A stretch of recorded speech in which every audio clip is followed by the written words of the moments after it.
Il y a mille et une manières dont nous cherchons à satisfaire le vide profond qui est en nous, car l'être humain est un puits vide qui a constamment besoin d'être rempli de délices. Quel est le délice véritable, profond et agréable qui peut satisfaire nos âmes malades? C'est Jésus le Christ, la parole de Dieu manifestée en chair. Sa parole est une épée qui donne la vie et qui fait mourir. Elle donne la vie aux morts et elle fait mourir les passions de nos chairs qui nous éloignent de la vie. Comme les fruits sortis de la verge d'Aaron, le message qui va suivre est un fruit sorti de la verge de Christ, crucifié sur le bois du calvaire. Attentifs soyons, et que toute la gloire soit à Jésus-Christ par le sang duquel nous échappons à l'enfer.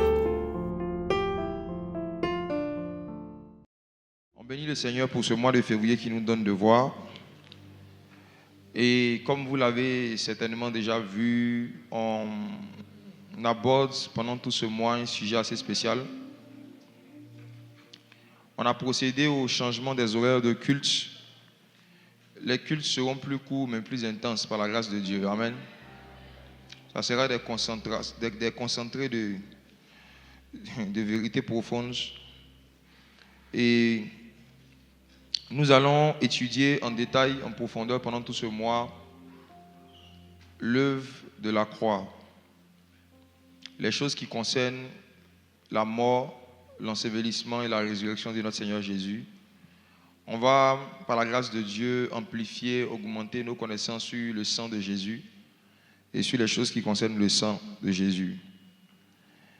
Alors, j'aimerais vraiment vous encourager pendant tout ce mois, les dimanches où vous allez être là, à noter les choses que vous ne saviez pas, à noter les choses qui seront nouvelles pour vous. Parce que le but de ce message, ce n'est pas seulement de vous édifier vous, mais c'est de vous donner aussi des outils pour pouvoir évangéliser des personnes, pour pouvoir expliquer Jésus à quelqu'un. Amen. Il y a des choses qui concernent Jésus, il y a des questions sur Jésus que, en tant que ses disciples, vous devez pouvoir solutionner avec beaucoup d'aisance. Lorsqu'on vous pose certaines questions sur pourquoi Jésus a fait ci, pourquoi il a fait ça, après un certain nombre d'années dans la foi, on est censé avoir des réponses claires et sans ambiguïté sur des choses de base qui concernent le sacrifice de Jésus. Amen. Et je vais commencer ce matin par parler de son sang, le sang de Jésus. Pourquoi est-ce que c'est uniquement par son sang que Jésus pouvait sauver l'humanité? Pourquoi il fallait absolument du sang? Pourquoi pas autre chose? Pourquoi on n'a pas été racheté avec de l'argent? Pourquoi est-ce qu'en échange de notre libération, de notre salut, Dieu n'a pas demandé autre chose que le sang? Ce matin, ceux qui sont dans le domaine juridique vont comprendre plus facilement ce qui va être expliqué. Ceux qui ne sont pas dans le domaine seront instruits. Le message ne sera pas seulement édifiant spirituellement, mais il sera très instructif intellectuellement aussi. Amen. Parce que c'est impossible de comprendre l'œuvre de la croix sans comprendre le droit. C'est impossible. Tout ce que Jésus a fait à Golgotha est basé sur les principes juridiques. Tout. Les raisons même pour lesquelles c'est uniquement par la croix qu'il pouvait nous pardonner nos péchés et nous donner la guérison des maladies, c'est à cause d'un système juridique. Donc on sera obligé de faire un peu de cours de droit quand même. Amen.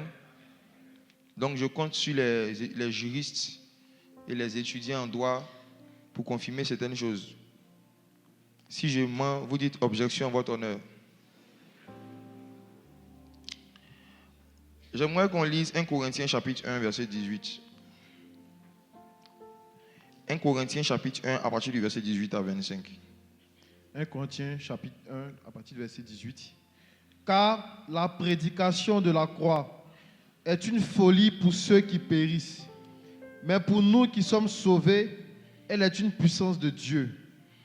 Aussi est-il écrit, je détruirai la sagesse des sages et j'anéantirai l'intelligence des intelligents. La Bible dit au verset 18 que la prédication de la croix est une folie. Est une folie. Donc nous allons parler d'une folie pendant tout le mois de février. Donc ne soyez pas surpris si pendant le message, certains de vos voisins ont des réactions folles. Les vérités sur la croix, ça rend fou.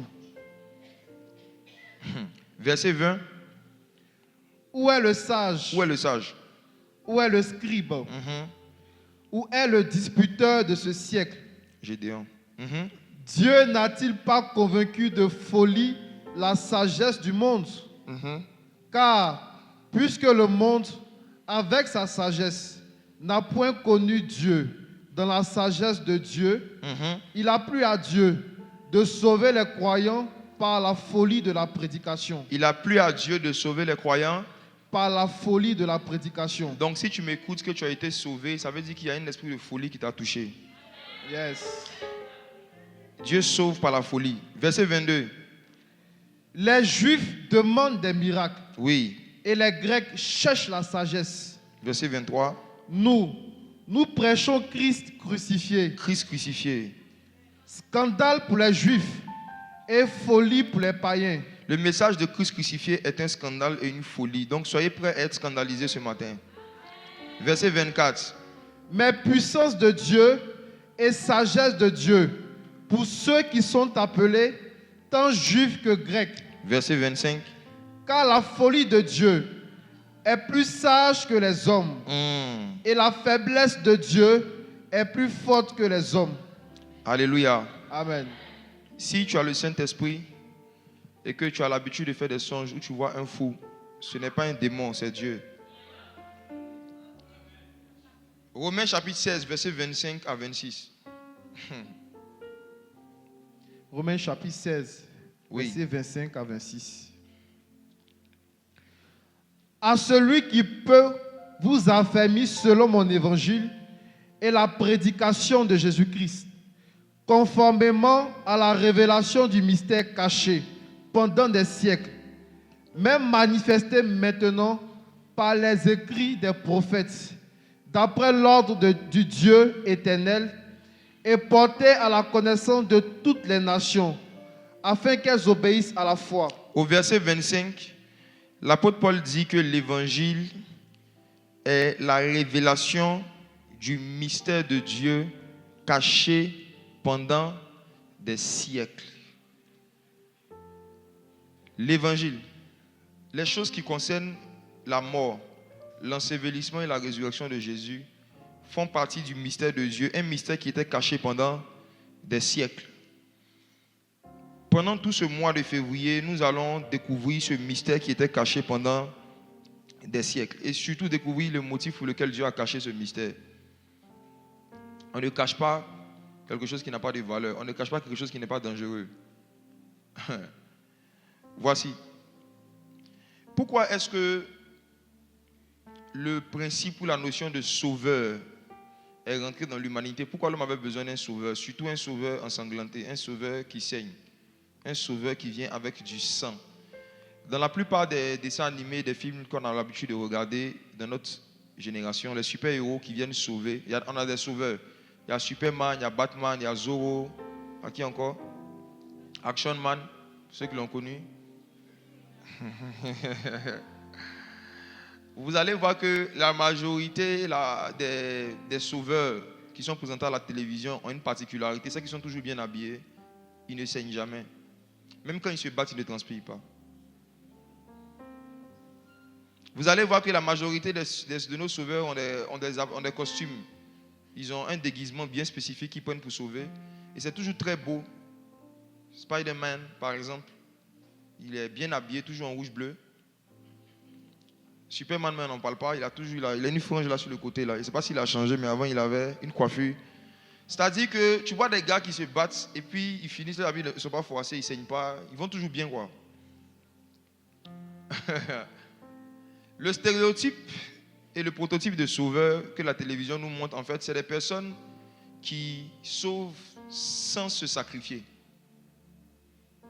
Ils ne meurent jamais, parce que s'ils meurent, le film est fini. En fait, dans la majorité des films qui sont écrits par les hommes, le sauveur ne doit pas mourir, parce que la mort du sauveur, c'est la fin du film. Or, le film par lequel nous avons été sauvés, au contraire, c'est la mort du sauveur qui a fait le début du film. La manière dont Dieu a écrit le script du salut de l'humanité, c'est d'emmener un sauveur qui sauve en saignant, en transpirant, en mourant, en se salissant. Et c'est lorsqu'il meurt même que le film commence. Donc la vie en Christ commence par la mort de Christ. C'est lorsque Christ, tu découvres pourquoi Christ est mort pour toi, les raisons pour lesquelles il a été crucifié pour toi, c'est là que ta vie commence. Donc, tu vois que la sagesse de Dieu est vraiment une folie pour les hommes. Parce qu'on se dit normalement que si le brave meurt, qu'est-ce qu'on va regarder encore? Les autres braves dans les films ne peuvent pas mourir. Pourquoi? Parce qu'ils ne peuvent pas ressusciter. Ils ont même peur de mourir. Ils font tout pour ne pas mourir. Pourquoi? Parce qu'ils n'ont pas la puissance de ressusciter. Or, notre Sauveur, il démontre sa puissance dans la résurrection. Donc lui-même, il n'a pas fui la mort. Il s'est livré lui-même. Parce qu'il savait qu'il allait continuer à vivre encore. Voici. Lorsque Adam et Ève ont péché dans le jardin d'Éden, je crois que ça c'est classique, on connaît. Il y a un processus qui s'est enclenché depuis Genèse jusqu'à Matthieu. Et dans ce processus-là, on annonçait toujours la venue d'un Messie qui devait venir pour pouvoir racheter le peuple. Mais toutes ces notions, rachat, tout ça, je vous dis la vérité, ce sont de gros mots. Si on ne vous explique pas en détail et de façon très simple, vous pouvez faire 10 ans dans la foi. Vous pouvez penser que vous comprenez. Mais ce qui montre que vous ne comprenez pas, c'est que vous n'arrivez pas à l'expliquer aux païens. Tout ce que tu n'arrives pas à expliquer, tu ne le comprends pas. Tout ce que tu n'arrives pas à expliquer, tu ne le comprends pas. Tu peux savoir sans comprendre. Tu sais que tu as été racheté, mais est-ce que tu sais ce que racheter veut dire? Tu as été racheté même de quoi? Quand on parle de racheter, ça veut dire que tu avais été acheté. Racheter, c'est acheter 2 fois. Qui était ton ancien propriétaire? Pourquoi on te rachète? C'est que tu appartenais à quelqu'un. Est-ce que tu connais ton ancien papa? Est-ce que tu connais ton ancien propriétaire? On va étudier toutes ces notions aujourd'hui, mais je vous dis que on ne peut pas parler en profondeur de la crucifixion de Jésus sans comprendre le droit. C'est un principe de base du droit. Parce que c'est sur la base du droit que Dieu a établi toute la terre et que Dieu a envoyé son fils Jésus. C'était la loi qui réclamait que Jésus vienne. Donc voici, permettez-moi d'être un peu très juridique ce matin. En fait, Adam et Ève ont commis une infraction. Une infraction, du moins un ensemble d'infractions, plusieurs infractions. Ils ont commis à la fois une infraction qui est pénale, qui est civile, qui est administrative. Ce sont les 3 grands groupes d'infractions. Et pendant ce mois de février, quand on va évoluer, je vais vous expliquer comment est-ce que Jésus est venu sur la terre comme non seulement un juriste, parce qu'on l'appelle l'avocat, n'est-ce pas? Mais il est venu surtout comme un remplacement. Quand la Bible appelle la victime de propitiation, ça veut dire que c'est comme quelqu'un a commis une infraction, normalement c'est lui qu'on devait condamner, mais quelqu'un d'autre vient et prend la condamnation à sa place. Quand la Bible dit que le châtiment qui nous donne la paix est tombé sur lui, c'est à cause d'un principe de droit qu'on doit connaître pour pouvoir expliquer l'évangile aux païens. Amen? Ok. C'est quoi une infraction? Une infraction, c'est un acte qui viole un principe ou une loi qui a été établie par une autorité. Chaque fois que quelqu'un commet un acte qui va contre une loi qu'une autorité établit, on appelle ça une infraction. Et il se trouve que lorsque quelqu'un commet une infraction, il mérite une sanction ou une condamnation. La justice veut qu'à chaque infraction, il y ait une sanction. Et Adam et Ève ont commis beaucoup d'infractions dans le jardin d'Éden. Enlevez de vos têtes le fait qu'ils ont juste mangé une pomme. C'est pas vrai. Si c'était juste pour ça, là, on n'allait pas avoir tous ces problèmes. C'est pas à cause d'une pomme qu'il y a tous ces problèmes-là. Non. Dieu ne peut pas se fâcher autant à cause d'une pomme. Déjà, même ce n'est pas une pomme qu'ils ont mangée. Il n'y a aucun verset dans la Bible, surtout aux nouveaux convertis, je vous dis en même temps, il n'y a aucun verset dans la Bible qui dit que Adam et Ève ont mangé une pomme. Ce que nous les hommes, on a ici dans la gorge, qu'on appelle la pomme d'Adam, c'est faux, ce n'est pas la pomme d'Adam. Adam n'a jamais mangé de pomme. Ce n'est pas à cause d'un problème de pomme. La Bible dit que c'était un fruit. La Bible n'a pas donné la nature du fruit en tant qu'un fruit qui avait un nom comme pomme. Non. Si vous regardez attentivement ce qui a été écrit dans le livre de Genèse, chapitre 2 et chapitre 3, vous allez voir que ce fruit en question, c'était une connaissance.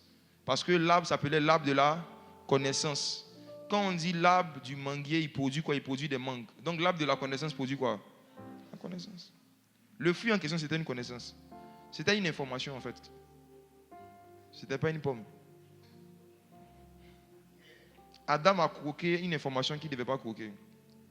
C'est un message que Dieu ne voulait pas qu'il fasse rentrer en lui. C'est le message qu'il a mis en lui, lui et sa femme. Ils ont commis une infraction parce que Dieu leur avait dit, vous pouvez manger de tous les arbres du jardin, sauf l'arbre de la connaissance. C'était une connaissance interdite. Et jusqu'à aujourd'hui, les loges et les sectes, ce qu'ils font, c'est quoi? c'est qu'ils séduisent les hommes pour leur donner accès à des connaissances interdites. Ce qu'on appelle les connaissances ésotériques. Ce sont des connaissances vraies, oui, mais qui mettent les humains en contact avec les démons, qui permettent aux humains d'accéder au monde spirituel sans passer par Jésus. Jésus a dit, je suis la porte. Si quelqu'un rentre par ailleurs, il commet une infraction. On peut rentrer dans le monde spirituel sans passer par Jésus, mais c'est une infraction. Si quelqu'un rentre chez toi sans passer par la porte, qui passe par la fenêtre, il a commis une infraction. Donc toutes les personnes qui arrivent à accéder au monde des esprits sans donner leur vie à Jésus commettent une infraction. Et c'est exactement ce que Adam et Ève ont fait. La Bible dit que lorsqu'ils ont mangé l'arbre de la connaissance du bien et du mal, leurs yeux s'ouvrirent. Est-ce qu'ils étaient aveugles? Est-ce qu'ils étaient aveugles? Est-ce qu'ils étaient aveugles? Non. Donc des gens qui ne sont pas aveugles, quand on te dit que leurs yeux s'ouvrirent, ils ont été initiés à l'occultisme.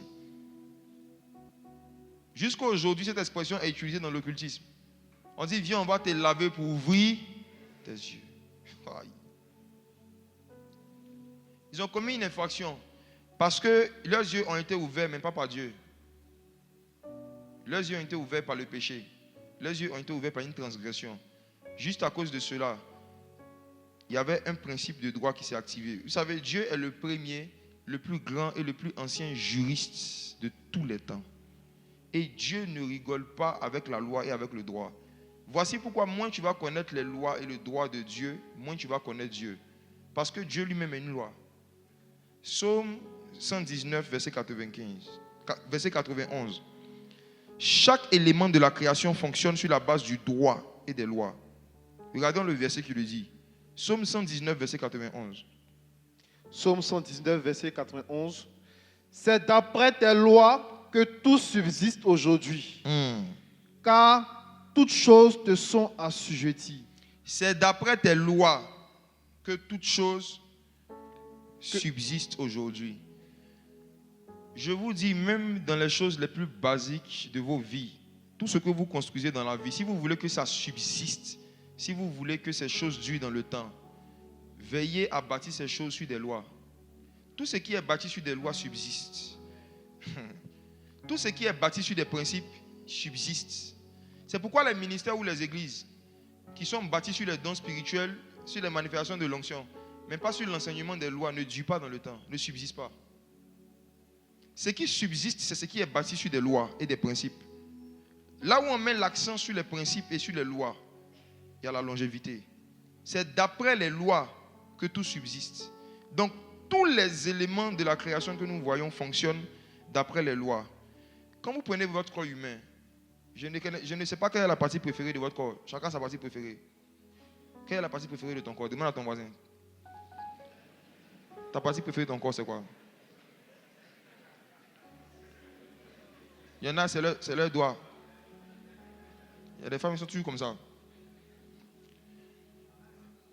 Peu importe la partie préférée de ton corps, cette partie fonctionne et subsiste d'après des lois. Si tu étudies, si tu demandes à des médecins, ils vont te dire que les moindres membres du corps fonctionnent sur la base d'un ensemble de lois. C'est un ensemble de lois qui permet que les choses fonctionnent. Et les gens vont faire la médecine et étudier le corps humain pour comprendre les lois de chaque organe, de chaque partie du corps. Celui qu'on appelle l'ophtalmologue, c'est le médecin qui a le plus utilisé la loi des yeux. L'ORL, c'est le médecin qui a le plus étudié la loi des oreilles. Et c'est parce qu'il comprend le fonctionnement, il comprend les lois, que lorsqu'il y a une anomalie, il peut donner une solution. Donc celui qui ne connaît pas la loi ne peut pas sauver. Il ne peut pas guérir, il ne peut pas aider. Il ne peut pas. Ce n'est pas avec la sincérité qu'on soigne les gens, qu'on guérit les gens, c'est avec la connaissance. Donc peu importe ton niveau de sincérité, moins tu vas connaître Christ, tu ne pourras pas emmener les gens à la conversion. Tu ne pourras pas apporter le salut dans ta famille, ni à tes amis. Voici. Infraction commise. Donc Adam et Ève violent une loi, un principe. Tu ne dois pas manger le fruit de la connaissance du bien et du mal. Automatiquement, il y a un problème qui se crée dans l'humanité. Luc chapitre 4, versets 5 à 6. Luc chapitre 4, versets 5 à 6. Le diable, l'ayant élevé, lui montra en un instant tous les royaumes de la terre. Il avait élevé qui? Jésus. Il a élevé qui? Jésus. Ce ne sont pas toutes les élévations qui viennent de Dieu. Le diable peut t'élever. Bon, ça c'est une parenthèse. Continuons. Le verset 6. Satan, il lève beaucoup. Et lui dit, je te donnerai toute cette puissance et la gloire de ces royaumes, car elle m'a été donnée. Elle m'a été Donnée. Elle m'a été Donnée. Ok. Et je la donne à qui je veux. Première question, qui a donné ça à Satan? Qui a donné au diable toute la puissance de la terre? C'est Adam. On est d'accord? Il lui a donné ça à quel moment? Dans le jardin d'Éden. Quand tu lis Genèse chapitre 2 et Genèse chapitre 3, tu ne vois à aucun moment une conversation verbale entre Adam et le diable. On est d'accord? La seule personne avec qui on voit le serpent parler, c'est Ève. Et à aucun moment dans leur conversation, Ève lui a dit, je te donne la propriété de la terre, la gloire de la terre.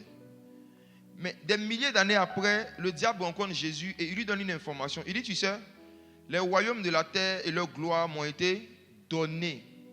Pour que tu comprennes pourquoi Satan dit qu'on lui a donné, je suis obligé de t'expliquer un principe encore de droit qu'on appelle le principe de la propriété complète. Quand Dieu a créé Adam et Ève, Dieu a donné à Adam et à Ève le principe de la propriété complète. Ce principe juridique qui existe jusqu'à aujourd'hui dit quoi? Ce principe dit que lorsqu'un bien existe, une personne a la capacité de recevoir toute la propriété de ce bien qui est résumé en 3 thèmes juridiques très faciles. L'usus, le fructus et l'abusus. Alléluia. Quand Dieu a donné la terre à Adam, Dieu a donné à Adam l'usus de la terre, le fructus de la terre et l'abusus de la terre. Ce sont ces 3 éléments qui font la propriété complète. L'usus, pour faire très simple, comme vous voyez, usus, c'est le droit d'utiliser la terre comme il veut. Le fructus, c'est le droit légal de bénéficier de tous les fruits qui sortent de la terre. Maintenant, l'abusus, c'est la capacité de donner la terre à qui il veut.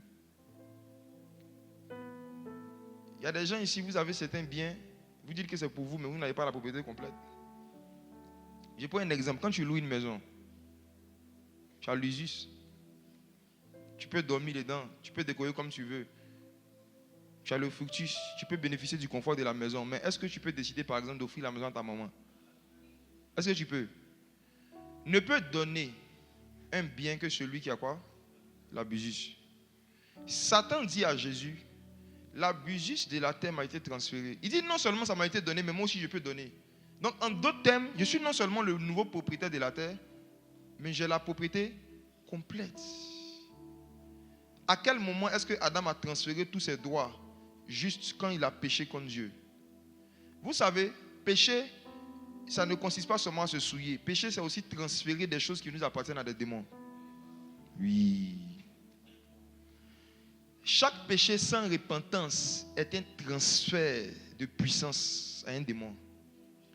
Ce n'est pas simplement parce que Adam a péché qu'il a transféré la propriété complète au diable, mais c'est parce qu'il ne s'est pas repenti. Je veux vraiment attirer votre attention dessus. Le plus grand problème d'Adam avec Dieu, la plus grande infraction que Adam a commise, ce n'est pas le péché, c'est le manque de repentance. Quand vous lisez Genèse chapitre 3, à aucun moment Adam n'a demandé pardon à Dieu. Adam n'a jamais demandé pardon à Dieu. Il n'a jamais demandé pardon à Dieu. Adam ne s'est jamais repenti. Ce qui a créé tous les problèmes que nous avons aujourd'hui, ce n'est même pas la désobéissance, c'est le manque de repentance. Si Adam avait demandé pardon à Dieu, moi je crois que jusqu'à aujourd'hui, on serait encore dans le jardin d'Éden. Adam ne s'est pas repenti. Adam non seulement s'est justifié, mais Adam s'est mis à accuser et à transférer encore la propriété de son péché sur sa femme. Comme il était devenu un gars de transfert. Même sa responsabilité aussi, il transfère. On dit, Adam, pourquoi as-tu fait cela? Il dit, mais c'est la femme que tu m'as donnée. En disant à Dieu, c'est la femme que tu m'as donnée, il est en train d'accuser Dieu. Il est en train de dire que quand tu ne m'avais pas donné de femme, tout allait bien dans ma vie. Mais depuis que tu as décidé de me donner une femme, c'est la femme que tu m'as donnée. Il accuse Dieu, il accuse sa femme, il accuse tout le monde.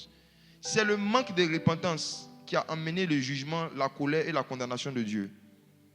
En tant que des êtres humains, Il va arriver des fois où malgré notre bonne foi, notre sincérité, on peut se retrouver dans un péché. Mais ce qui va déterminer si ce péché va causer le transfert de la propriété complète de nos bénédictions à Satan, c'est notre repentance ou notre justification. C'est à ce niveau-là que les gens se perdent. Quand vous regardez les Écritures, on dit David était l'homme selon le cœur de Dieu. Mais mes frères et sœurs, je vous pose une question, ceux qui connaissent un peu l'histoire de David et de Saül. Entre David et Saül, qui a le plus péché? Qui a le plus péché dans sa vie? Mais finalement, c'est qui a perdu le Saint-Esprit, qui a été rejeté de la royauté? C'est Saül. Donc vous voyez que la gravité de ce que Dieu fait à un homme ne dépend pas de la gravité de ses actes. Ça dépend de sa repentance ou de sa non-repentance. Parce que si c'était en termes de gravité, David a fait des choses beaucoup plus graves que Saül. Mais David, Dieu lui a pardonné, Dieu l'a restauré et il est resté un homme selon son cœur. Mais Saül, quand il a péché, il ne s'est pas repenti, il s'est justifié, il s'est expliqué. Il est allé même jusqu'à déchirer les vêtements du prophète parce qu'il était orgueilleux. C'est l'orgueil qui précède la chute. C'est l'orgueil. Chaque fois qu'il va vous arriver de commettre une infraction, Satan va se battre pour vous convaincre de ne pas vous repentir.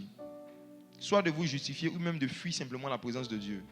Adam, dans son orgueil, lorsqu'il a péché, il a décidé de se cacher plutôt que d'aller vers Dieu pour que Dieu puisse le sanctifier.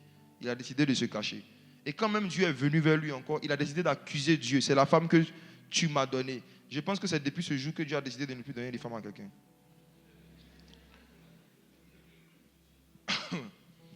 Si vous regardez cette histoire, vous allez voir que, au fait, Dieu ne lui a même pas donné de femme. Dieu a créé une femme. C'est tout. C'est lui-même qui s'est levé, qui l'a regardé et puis qui a dit, celle-ci est os de mes os. Est-ce que c'est Dieu qui lui a dit? C'est lui-même qui a dit ça. Mais quand il y a eu des problèmes, il dit c'est Dieu qui lui a donné. C'est comme ça que nous sommes. Et comme Dieu nous connaît, il y a des choses, il met devant nous et puis il ne parle pas. C'est pour ça que Dieu ne fait la dot des personnes pour donner à son fils. Tu vois une femme, quand même, il faut aller lui parler. Les gars qui vont vers les soeurs avec Dieu m'a dit, là, ne les écoutez pas. Dieu m'a dit que tu es ma femme. C'est faux, c'est des peureux. Dieu n'a rien dit. Si tu ne lui plaisais pas, il n'allait pas te dire ça.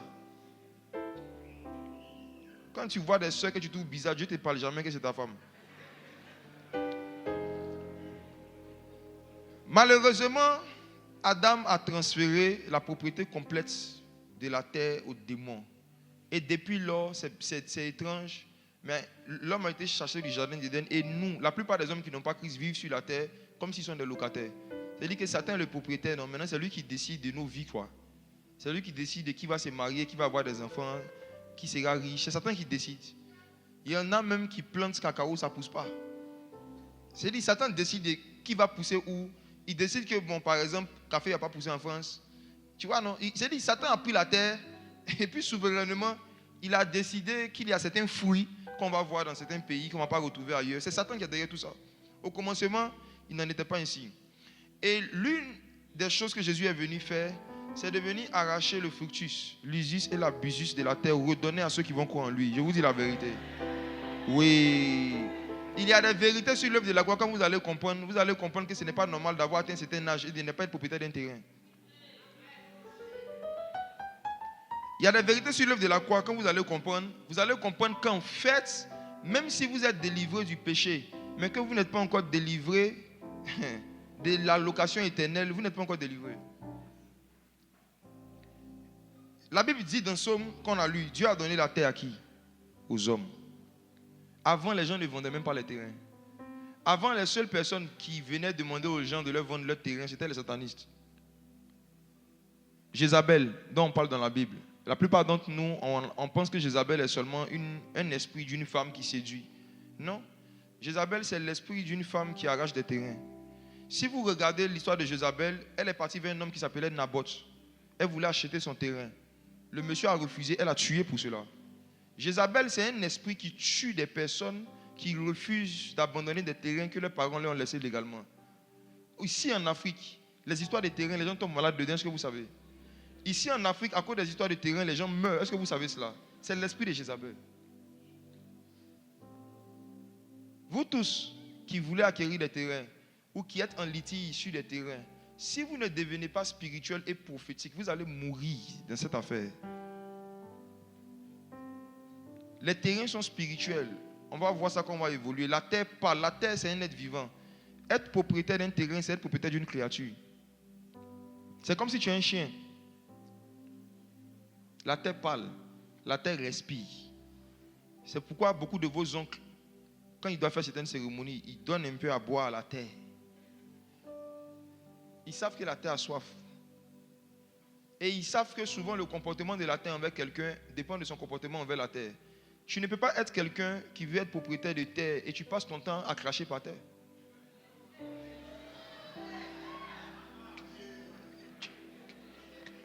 Qui parmi vous, si quelqu'un, à chaque fois qu'il vous voit, il crache sur vous, et puis cette personne vous demande de l'argent, qui va lui donner? La terre ne peut pas donner ses fruits à quelqu'un qui la salit. Tu ne peux pas être quelqu'un qui a l'habitude de jeter des ordures par terre et puis espérer que la terre te soit favorable. La terre est un être vivant, c'est une créature. Et malheureusement, des païens ont compris ça avant des enfants de Dieu. Ils ont commencé à travailler dans la lutte pour l'assainissement de l'environnement. Mais tu vois des chrétiens, parfois même au volant de voiture, hein, ils sont au volant, ils baissent la vitre pour cracher. Ils baissent la vitre pour jeter des ordures. Laissons les choses de Dieu même par rapport à l'éducation, est-ce que c'est normal? Vous ne connaissez pas la terre, vous blaguez avec la terre. Pourquoi est-ce que la plupart des pays africains qui ont les terres les plus riches sont les pays les plus pauvres? Expliquez-moi. Pourquoi est-ce que la plupart des pays, comme certains que je ne vais pas citer, qui sont riches en pétrole, en diamants, restent les pays les plus pauvres? N'est-ce pas que c'est en Afrique qu'on trouve les terres qui sont les plus riches en ressources naturelles? Mais en même temps, ce sont les pays les plus pauvres. Pourquoi? Parfois, même les Européens, les Occidentaux quittent chez eux, ils viennent chez nous cultiver nos terres, ils nous informer qu'il y a du pétrole ici. Pourquoi est-ce que nous, on était là et la terre ne nous a pas dit qu'elle a du pétrole? La terre révèle ses fruits à celui qui la respecte. Ils ont un respect de l'environnement, un respect de la terre qui fait que l'environnement leur donne son fruit. Contrairement à beaucoup d'Africains. Change ton comportement avec la terre. Les cracheurs là. Répentez-vous. Voici. Ayant compris ce principe que Adam a violé et qui a fait qu'il a transféré la propriété complète de la terre aux démons, Dieu devait maintenant racheter la terre. Le rachat, ça ne consiste pas seulement à racheter nos âmes. Jésus n'est pas venu verser son sang seulement pour racheter les âmes. Il est venu verser son sang pour racheter des terres. C'est l'une des raisons pour lesquelles, avant d'aller à Golgotha, il a versé son sang à Gethsémane. Son sang devait d'abord verser sur la terre avant de verser sur la croix. Parce que quand Adam a péché, la partie d'Adam, la partie de la création qui a été chargée de maintenir la malédiction dans la vie d'Adam, c'est la terre. Lisons ça. Genèse chapitre 3.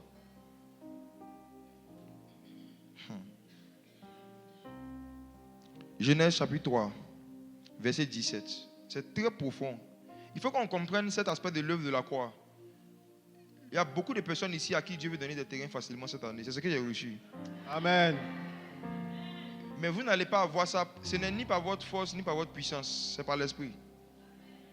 Regardez. Genèse 3, verset 17.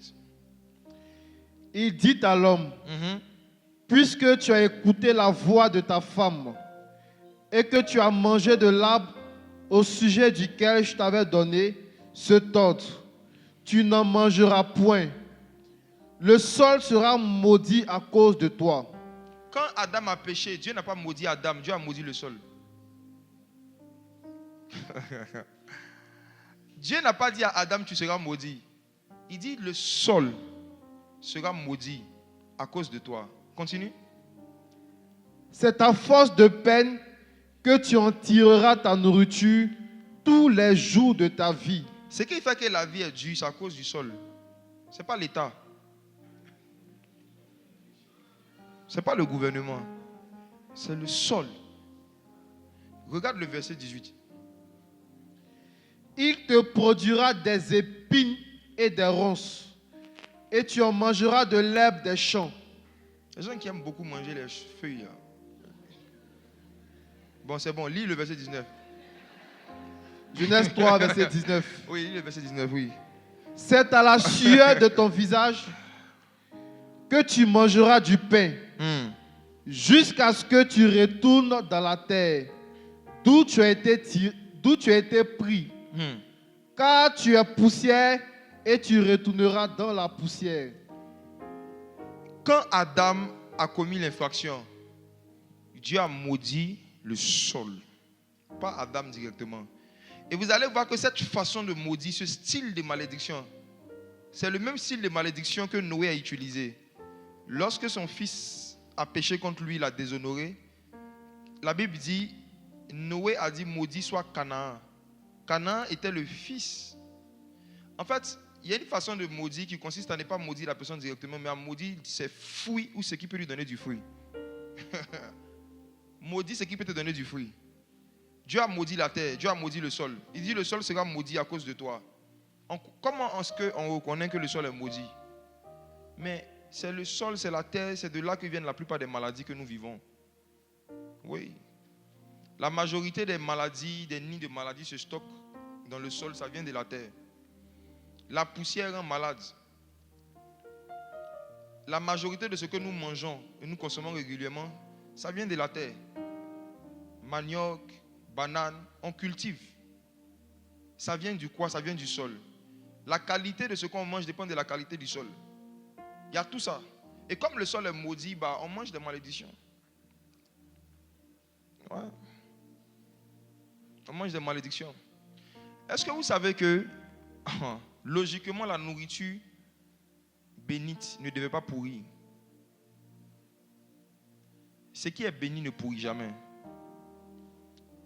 Par exemple, le corps de Christ, lorsqu'il a été crucifié, il a été enseveli, son corps ne pouvait pas pourrir parce que son corps était béni.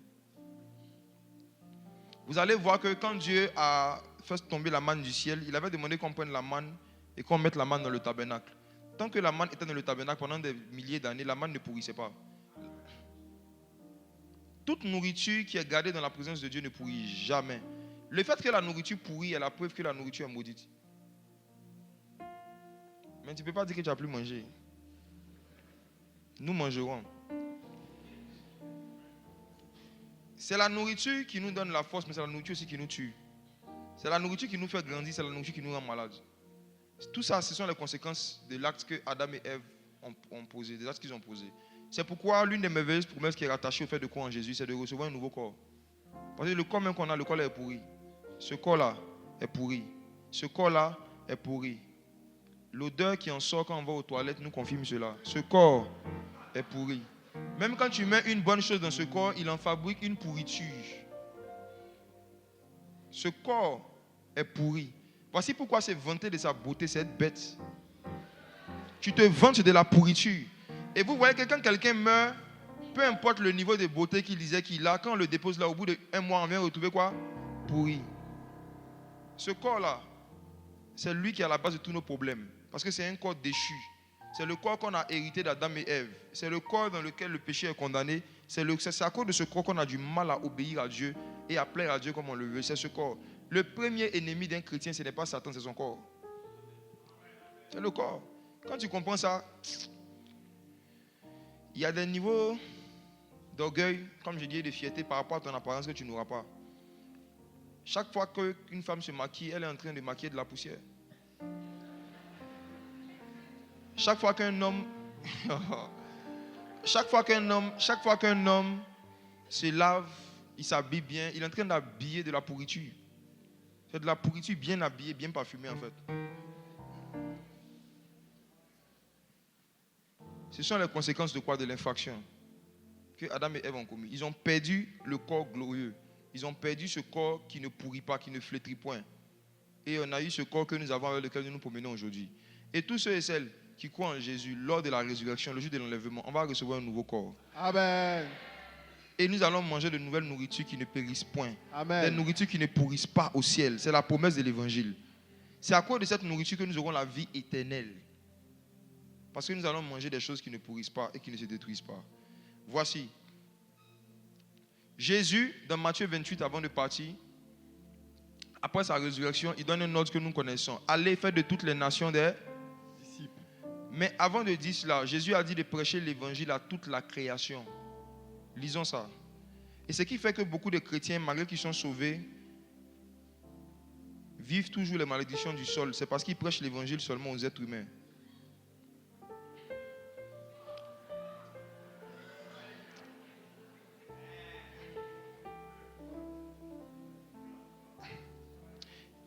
Bon, allons plutôt dans Marc. chapitre 16, verset 15. Est-ce que quelqu'un peut lire avec moi Marc 16, verset 15? Marc 16, verset 15. Mhm. Puis il leur dit, allez par tout le monde et prêchez la bonne nouvelle à toute la création. À toutes? La création. À toutes? La création. Genèse chapitre 1, verset 1. Qui connaît ça par cœur? Est-ce qu'on peut citer ça ensemble? Au commencement, Dieu créa les cieux et la terre. On doit prêcher l'évangile à toutes? La création. Qui a une version où c'est mis à toute l'humanité?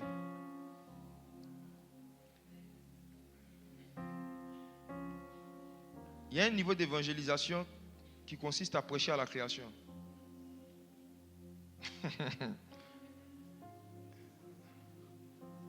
Il y a certains parmi vous, vous devez aller dans certains villages et prêcher l'évangile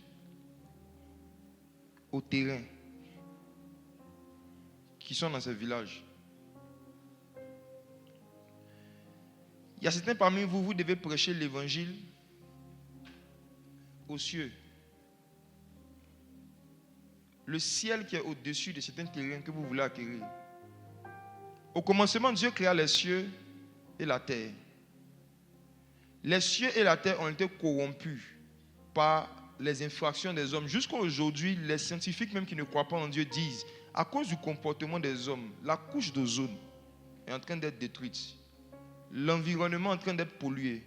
Et à cause de la pollution de l'environnement, si on continue comme on est en train de continuer, la fin du monde aura lieu avant la fin du monde. Déjà, même le niveau de chaleur que nous avons aujourd'hui dans certains pays et dans certaines zones, c'est parce que nous avons pollué la création. Et la création attend avec un ardent désir. La création attend avec un ardent désir la manifestation des fils de Dieu. Mais les fils de Dieu, parce qu'ils n'ont pas bien utilisé l'évangile, ne prêchent pas l'évangile à toute la création. Ils prêchent l'évangile seulement aux prostituées et aux drogués. Or, Jésus a versé son sang pour toute la création. Par le sang de Jésus, on peut racheter une âme, mais on peut aussi racheter un sol. Par le sang de Jésus, on peut racheter une âme, mais on peut aussi racheter un ciel. Il y a certains endroits où le ciel est fermé, hermétiquement. Voici pourquoi, peu importe les qualités, les compétences et les diplômes des gens qui vivent dans la zone, ils n'arrivent pas à prospérer. Le ciel est maudit.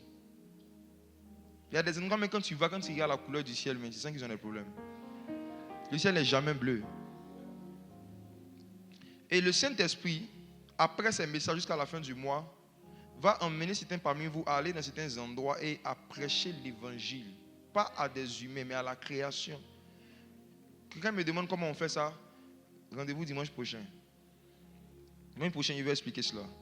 Mais il faut que je parle maintenant de la loi que Dieu avait mis en place pour pouvoir contourner, du moins pour pouvoir réparer certaines infractions. Dieu, dans sa sagesse et de son amour, il savait qu'il pouvait arriver à l'homme de pouvoir commettre des infractions. Et Dieu voulait qu'au cas où l'homme commet une infraction, il ait une solution pour ne pas être condamné pour toujours. Et Dieu a mis en place une loi qu'on appelle la loi du rachat. C'est sur ça que tout le mystère de la croix est basé. La loi du rachat. Lévitique chapitre 25, versets 24 à 25. Lévitique chapitre 25, versets 24 à 25. Dans tout le pays dont vous aurez la possession, vous établirez le droit de rachat pour les terres. Vous établirez quoi? Le droit de rachat pour les terres. Le droit de rachat pour les terres. Mes frères et sœurs, j'insiste sur ce point. J'insiste sur ce point. Il faut que ceux parmi vous qui sont actuellement surtout en litige par rapport à des histoires de terrain écoutent bien ce message. Ceux parmi vous qui sont en litige par rapport à des histoires de terrain ou qui comptaient acquérir des terrains cette année 2025, écoutez bien ce message. Il y a dans le monde spirituel un droit, une loi qu'on appelle le droit du rachat. Si vous ne connaissez pas vos droits en tant que des enfants de Dieu, vous allez subir la volonté de Satan dans certains domaines en pensant que c'est Dieu qui est en train de vous briser. Satan aime beaucoup faire passer ses attaques pour des brisements de Dieu ou pour des épreuves.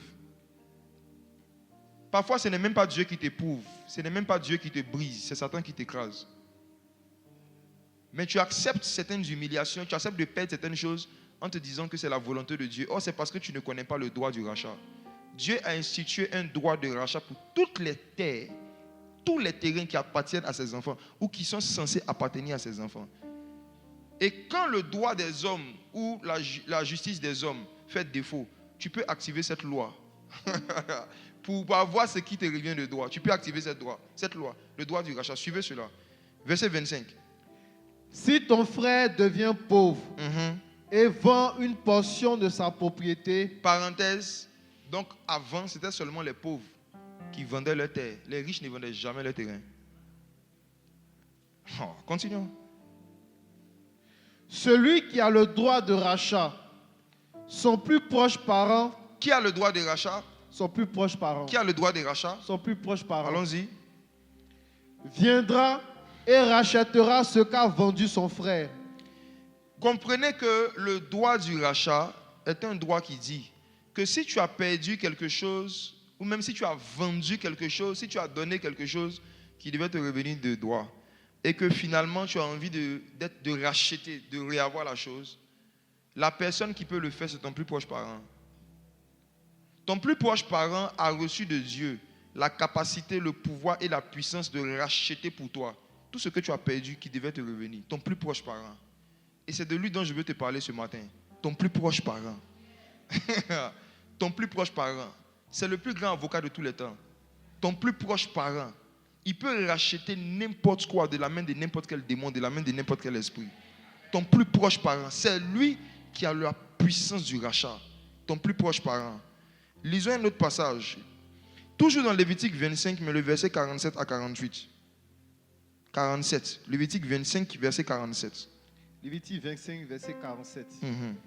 Si un étranger, si celui qui demeure chez toi devient riche et que ton frère devienne pauvre, Ça dit dans ton propre pays, l'étranger est plus riche que toi. Que la Côte d'Ivoire soit saluée. Allons-y. Oui. près de lui et se vend à l'étranger, Il se vend à l'étranger. Allons-y. qui demeure chez toi ou à quelqu'un de la famille de l'étranger. C'est à cause de la pauvreté que les Ivoiriens aiment beaucoup épouser les étrangers. Ce n'est pas toujours parce qu'ils aiment le mélange des cultures. Beaucoup ils se disent que quand ils veulent marier un étranger qui est riche, il va sortir de la pauvreté. Et voici le genre d'intention qui anime des personnes qui courent derrière des Occidentaux. Mentalité d'esclave. Verset 48. Il y aura pour lui le droit de rachat Mais il y a pour toi le droit de rachat. après qu'il sera vendu. Oui. Un de ses frères pourra le racheter. Dans le droit du rachat, on peut racheter des terres, on peut racheter aussi des individus. On peut racheter des personnes.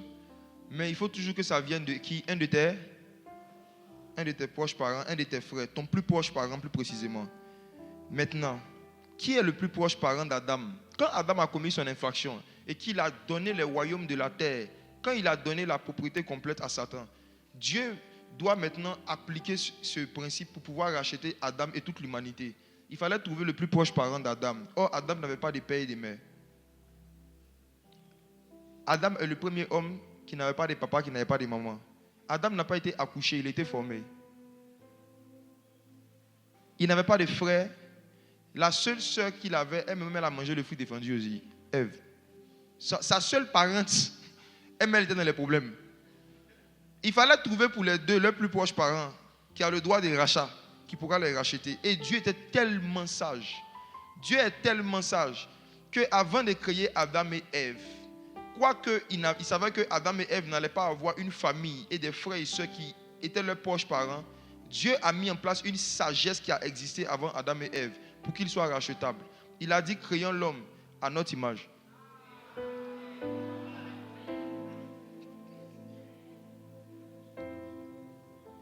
La seule personne qui ressemblait le plus à Adam et Ève, c'était Dieu. La seule personne qui était capable de pouvoir exercer le droit du rachat, c'était Dieu lui-même. Parce qu'il a créé Adam et Ève à son image et à sa ressemblance. Regardez Romains 8, verset 29. Romains 8, le verset 29. Car ceux qu'il a connus d'avance, il les a aussi prédestinés à être semblables à l'image de son Fils. À l'image de son Fils, oui. Afin que son Fils fût le premier-né entre plusieurs frères. Quel est le nom de son fils? Jésus. Voici une révélation scandalisante. En fait, Adam était le premier homme, mais il n'était pas le premier-né. Le premier-né, c'était Jésus. Adam avait un frère qu'il ne connaissait pas. Un grand frère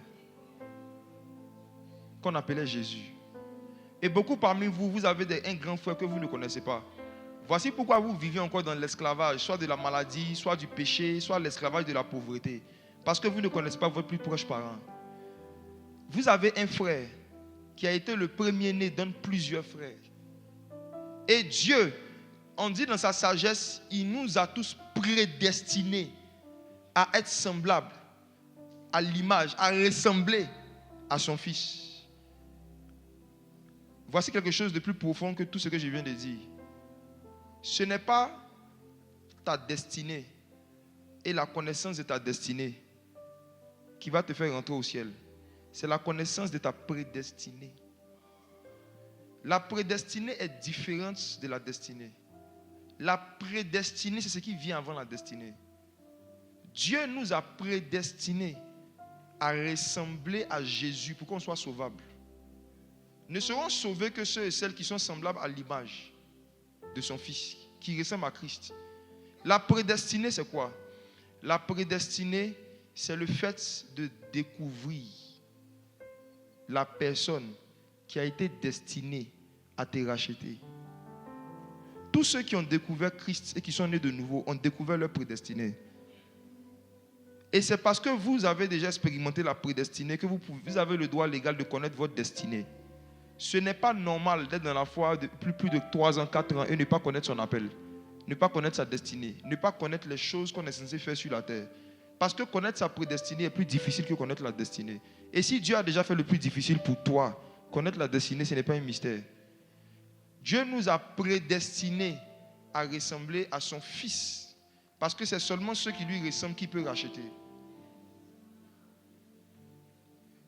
Beaucoup d'entre vous, vous luttez dans la vie avec certaines douleurs, certaines souffrances. Pourquoi? Parce que vous ne cherchez pas à ressembler à Jésus. C'est-à-dire que la voie de consolation, la voie de la consolation des souffrances que Dieu a mis, c'est que l'homme cherche son grand frère. On dit dans Lévitique que si un homme veut racheter une de ses terres ou veut racheter quelqu'un, il doit chercher son plus proche parent. C'est toi qui dois le chercher. Ce n'est pas lui qui a besoin de toi, c'est toi qui as besoin de lui. Et tu dois le chercher pour qu'il se manifeste à toi comme un rédempteur. Rédempteur, ça veut dire celui qui rachète. Tous les problèmes que tu vis dans ta vie, il y a une loi qui existe dans le monde spirituel et une personne qui existe qui peut te faire sortir de ces problèmes. Il s'appelle Jésus, crucifié. Et pour racheter, il faut avoir une monnaie. On utilise une monnaie pour acheter, on utilise une monnaie pour racheter. La monnaie qui est utilisée dans le monde des esprits pour racheter, c'est le sang. C'est le sang. C'est le sang. Ton plus proche parent, Jésus, effectue toutes les transactions, tous les rachats qu'il doit faire pour toi avec son sang. Son sang est la monnaie avec laquelle il se balade dans le monde des esprits. À chaque fois que tu cries à lui, par rapport à une situation qui t'embête, à chaque fois que tu cries à lui, par rapport à une chose dont tu veux être délivré, il prend un montant de son sang. Il évalue la quantité et la valeur de ton problème. Et il prend une partie de son sang et il te rachète. Jésus ne nous rachète pas une seule fois, mes frères et sœurs. Ne pensez pas qu'on expérimente le rachat seulement le jour où on donne sa vie à Jésus. Chaque fois que nous péchons, que nous confessons nos péchés et que Dieu nous pardonne, on est en train de vivre encore un autre rachat. Chaque fois qu'on commet une erreur qui logiquement aurait dû détruire toute notre vie, mais malgré cela on continue à vivre, c'est que quelque part notre plus proche parent a encore agi. Jésus devait avoir un sang qui ne coagule pas pour pouvoir racheter dans plusieurs générations. Il devait avoir un sang qui ne meurt pas. Il devait avoir un sang vivant. Dieu devait trouver dans la création quelqu'un qui a un sang pur, sans tache, mais éternel. Un sang qui ne coagule pas. Un sang qui ne meurt pas. Un pasteur ne peut pas te racheter de ce que tu vis. Un prophète ne peut pas. Le prophète a l'onction, mais il n'a pas le sang. Ce n'est pas avec l'onction qu'on rachète. L'onction brise le joug. Mais ce n'est pas parce qu'une chaîne est brisée, une prison est ouverte, que ça veut dire que le prisonnier est totalement libre. Nous avons connu un monsieur qui était en prison à La Haye. La prison a été ouverte, mais il ne pouvait toujours pas rentrer en Côte d'Ivoire. On peut t'ouvrir la prison, mais malgré ça, tu n'es pas encore libre. Ce n'est pas parce que tu es sorti des prisons que tu es libre. La liberté, c'est la faculté d'aller où tu veux. S'il y a des dimensions dans la vie où tu n'arrives pas à aller, tu as besoin d'être racheté. S'il y a des exploits que tu n'arrives pas à faire, même dans le prophétique, j'ai vu que le sang de Jésus agit beaucoup dans le prophétique. Il y a des dimensions, il y a des niveaux de révélation, il y a des niveaux de précision dans lesquels beaucoup de pasteurs n'arrivent pas à aller. Pourquoi? Parce qu'ils essaient d'aller là-bas avec la prière et le jeûne. Or, on ne rentre là-bas qu'avec le sang de l'agneau. Quand Dieu a fait le tabernacle, ce qui donnait le droit à quelqu'un de rentrer dans le parvis, c'était un animal à sacrifier. Quand quelqu'un voulait rentrer dans le lieu saint, ce qui lui donnait le droit de rentrer dans le lieu saint, il fallait que cette personne soit sacrificateur et que la personne ait les vêtements de sacrificateur. Mais quand quelqu'un voulait rentrer dans le saint des saints, il fallait que cette personne ait non seulement le vêtement du grand prêtre, mais ait aussi un sang particulier qu'il doit présenter sur le propitiatoire. Ce qui donne accès aux dimensions les plus profondes de la présence de Dieu, ce n'est pas le jeûne, ce n'est pas la prière, ce ne sont pas les offrandes d'argent, c'est le sang de Jésus. C'est le sang de Jésus. C'est le sang de Jésus. Les dimensions spirituelles dans lesquelles tu rentres dépendent de ce sur quoi tu comptes. Tu t'appuies sur quoi? Élie était un mystique. Il a dit une phrase très bizarre dans 1 Roi chapitre 17. Vous pouvez vérifier. Avant de prophétiser, il a dit quelque chose. Il dit, le Dieu en présence duquel je me tiens. Pourtant, il était devant des hommes. Il était devant des humains et puis il leur dit, le Dieu en présence duquel je me tiens, c'est à partir de lui que je prophétise. En fait, la Bible dit que nous tous qui avons été rachetés par le sang de Jésus, nous sommes assis dans le lieu céleste avec Christ. Pourtant, nous sommes dans la salle ici. Est-ce que tu sais qu'actuellement tu es assis dans le lieu céleste? Est-ce que tu sens ça? Ce ne sont pas des vérités qu'on sent, c'est des vérités qu'on sait. C'est des choses quand tu sais que sur un immeuble, plus quelqu'un est au-dessus de la tour, plus il peut voir loin. Si je suis vraiment assis dans le lieu céleste, ça veut dire que de cette position, je peux voir la vie de n'importe quel homme. Je peux prophétiser dans une certaine dimension. La vision que tu as dépend de où tu es assis. Si pour toi tu es assis dans la salle, tu vas voir que la salle. Mais si tu es assis dans le lieu céleste, de là-bas, tu peux... En fait, c'est un satellite.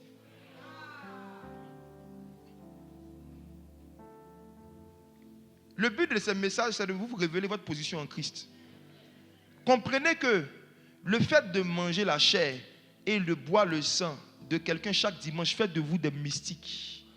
Ne pensez pas que vous êtes des gens ordinaires. Les gens ordinaires ne mangent pas la chair et le sang. La Sainte Seine, là, ce n'est pas du pain et du vin. C'est la chair et le sang de Jésus.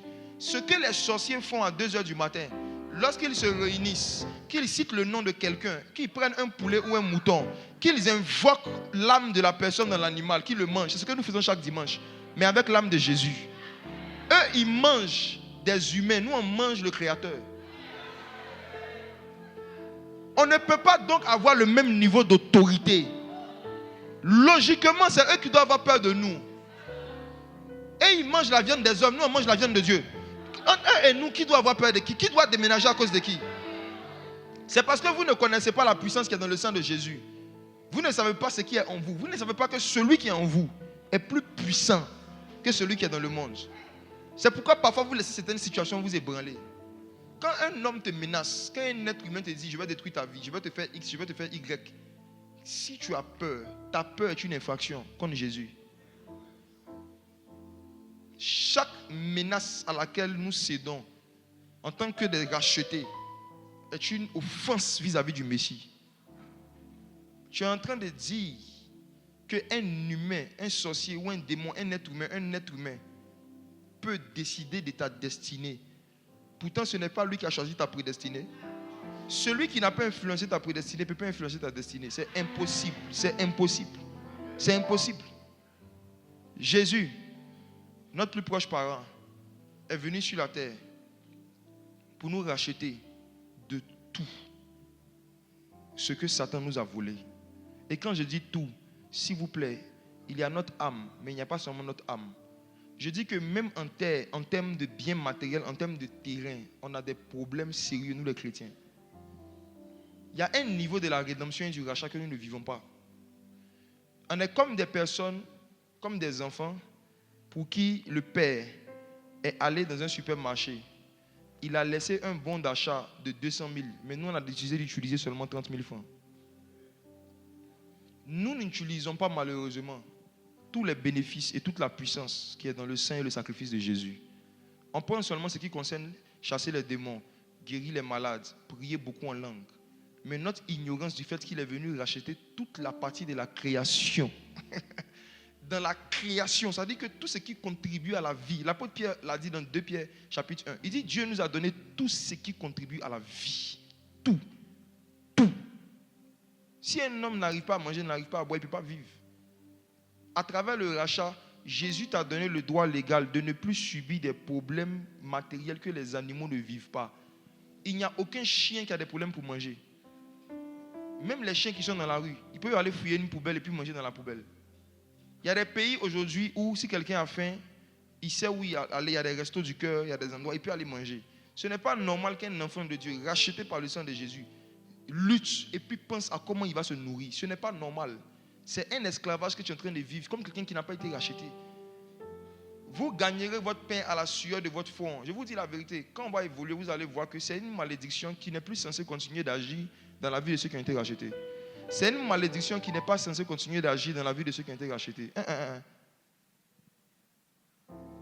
Gagner son pain à la sueur de son front, ça c'est le principe de tous les hommes normaux, les descendants d'Adam, du premier Adam. Mais pour nous qui venons du deuxième Adam, la Bible dit dans le livre de Psaumes, trouve-moi la référence s'il te plaît. En vain, vous vous levez tôt le matin. En vain, vous vous couchez tard. Mais lui, il en donne autant à ses bien-aimés pendant leur sommeil. Ça veut dire que le repos qu'on a en Christ fait que tu peux rentrer dans une dimension où plus tu es dans le sommeil, plus tu es dans l'abondance. Ce n'est pas le sommeil de la paresse, c'est le sommeil de l'inspiration. Ça veut dire que Dieu peut te donner des sommeils dans lesquels il te donne des idées, des songes qui vont faire que tu vas gagner beaucoup sans faire beaucoup d'efforts. Il y a des sommeils de Dieu où tu dors pas pour te reposer, mais tu dors pour être enseigné. Psaume 127, le verset 2. Est-ce qu'on peut lire ça? En vain, vous levez-vous matin, vous couchez-vous tard, et mangez-vous le pain de douleur. Pain de douleur. Un salé, tu bouffes et puis c'est pas doux. Oui. Il en donne autant à ses bien-aimés pendant leur sommeil. Verset 3. Voici, des fils sont un héritage de l'Éternel. Le fruit des entrailles est une récompense. Mes frères et sœurs, David parle d'une catégorie d'hommes qui travaillent beaucoup, mais qui mangent le pain de la douleur. Il était hier en retraite avec certains de nos frères. Je leur disais que ce n'est pas ceux qui font le plus d'efforts qui gagnent le plus d'argent. Sinon, les belles allaient être très riches. Ils allaient être milliardaires. Tu peux te lever matin, comme le verset le dit, travaille beaucoup matin, tu te lèves tôt, tu te couches tard, et puis tu manges le pain de la douleur. Tu prends tout ton argent pour payer médicaments. Tu prends tout ton argent pour rembourser crédit. Tu vis pour rembourser des dettes toute ta vie. Pourtant, tu travailles très tôt, jusqu'à très tard. Mais la Bible dit que Dieu peut donner les mêmes rémunérations de ceux qui travaillent beaucoup à ses bien-aimés pendant leur sommeil. Ça veut dire que le sommeil, là, c'est un système que Dieu a établi pour nous donner des inspirations, pour nous faire contourner la malédiction de gagner son pain à la sueur de son front. Le sommeil est un moment où Dieu peut nous mettre dans notre esprit des idées et des pensées, des activités, des comportements qui vont faire qu'on va gagner autant que ceux qui se lèvent très tôt et qui se couchent très tard. Il est en train de dire que se lever tôt et se coucher tard ne garantit pas la prospérité. Ce qui garantit la prospérité, c'est devenir un bien-aimé. Il ne donne pas ça à ses créatures, il donne ça à ses bien-aimés. L'expression bien-aimé dans la Bible ne parle pas de n'importe quel enfant de Dieu. La Bible dit que la première fois qu'un ange est apparu à Daniel et qu'il a commencé à lui expliquer des mystères, l'ange a dit à Daniel, je suis venu te voir parce que tu es un bien-aimé. Vous êtes beaucoup d'enfants de Dieu, mais ce n'est pas vous tous qui êtes des bien-aimés. Quand Jésus est né, pendant 30 ans, le seul témoignage qui a été rendu de lui, c'est qu'il était le sauveur. Mais après son baptême, une voix a dit, celui-ci est mon fils bien-aimé. Demande à ton voisin, est-ce que tu es un bien-aimé? Est-ce que tu es un bien-aimé?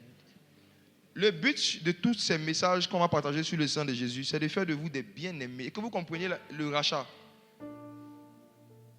Il y a certaines grâces quand tu as dans ta vie et que tu les as eues après avoir reçu des inspirations de Dieu. Même si tu as travaillé beaucoup, tu ne peux pas te vanter que ce que tu es en train d'avoir est le fruit de ton travail.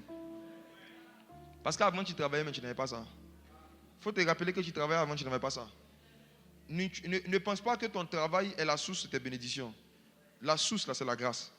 Le travail, c'est un canal. Le travail, c'est un moyen. Supposons qu'un homme vient et qu'il te donne une clé d'une voiture. Tu habites dans un appartement. Il vient, il te dit, j'ai acheté une voiture pour toi.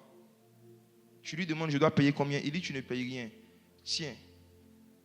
Tu lui demandes où est la voiture. Il dit, la voiture est sur le parking. Tu prends la clé. Tu descends de ton appartement et tu marches jusqu'au parking. Tu commences à rouler la voiture. Est-ce que tu as payé la voiture? Maintenant, supposons qu'un de tes amis te croise en chemin et il te demande, waouh, tu as une belle voiture, comment tu as fait pour la voir? Et tu lui dis, j'ai marché. J'ai marché de l'appartement au parking. On dit, comment tu as eu la voiture? Je dis, mais grâce à la marche. C'est la puissance de la marche. Je vais t'enseigner sur le mystère de la marche. La marche de l'appartement au parking. Maintenant, je pose une question. Quand tu dis que tu as marché de l'appartement au parking, est-ce que c'est faux? C'est vrai, n'est-ce pas? Mais est-ce que c'est parce que tu as marché que tu as eu la voiture? C'est ce que nous faisons souvent quand on a certaines bénédictions. Que les gens nous demandent comment tu as fait pour avoir. Le fait d'avoir jeûné, prié et de t'être sanctifié, c'est le fait de marcher de l'appartement au parking. Le fait de t'être sanctifié, d'avoir prié, d'avoir jeûné, ça c'est la marche avec Dieu. Et souvent, on pense que c'est parce qu'on a marché que Dieu nous a donné ce qu'on a. Au lieu de dire simplement c'est quelqu'un qui m'a donné, donc la grâce, au lieu de dire c'est la grâce de Dieu, non. On va expliquer comment on a marché. Tu dis, en fait, tu sais, quand je descendais les escaliers, j'ai fait les pieds comme ça, arrivé un moment. Donc toi aussi, si tu veux une voiture, fais les pieds comme ça. Et c'est comme ça que des gens vont écouter des conférences, des séminaires où les gens leur donnent les méthodes qu'ils ont utilisées pour avoir certaines bénédictions. Les gens appliquent les mêmes méthodes, mais il n'y a rien. Parce que les gens parlent de la marche. On ne parle pas du donateur. Toute grâce excellente vient du Père. C'est ce que Jacques a dit. Toute grâce excellente vient du Père. Et n'oubliez pas, ne laissez pas votre cœur s'attacher à vos marches et vous faire oublier la grâce. Souvenez-vous qu'un jour, c'était pendant votre sommeil. Vous n'avez rien fait d'extraordinaire. C'était pendant votre sommeil. Vous étiez en train de dormir. Et puis une idée vous est venue de faire tel business. Et quand vous avez commencé à beaucoup travailler, ça a commencé à porter du fruit. Mais ce n'est pas parce que vous avez beaucoup travaillé que ça a porté du fruit. C'est parce que quelqu'un vous a inspiré l'idée. Il y a un Dieu qui vous a donné l'intelligence, la sagesse. Il y a un Dieu qui vous a inspiré l'activité. C'est de lui qu'il faut parler d'abord. Amen. Toutefois, même si on t'offre gratuitement une voiture, si tu refuses aussi de te lever pour marcher, tu n'as pas roulé. Jésus a tout accompli à la croix. Nous sommes bénis de toutes sortes de bénédictions spirituelles dans les lieux célestes.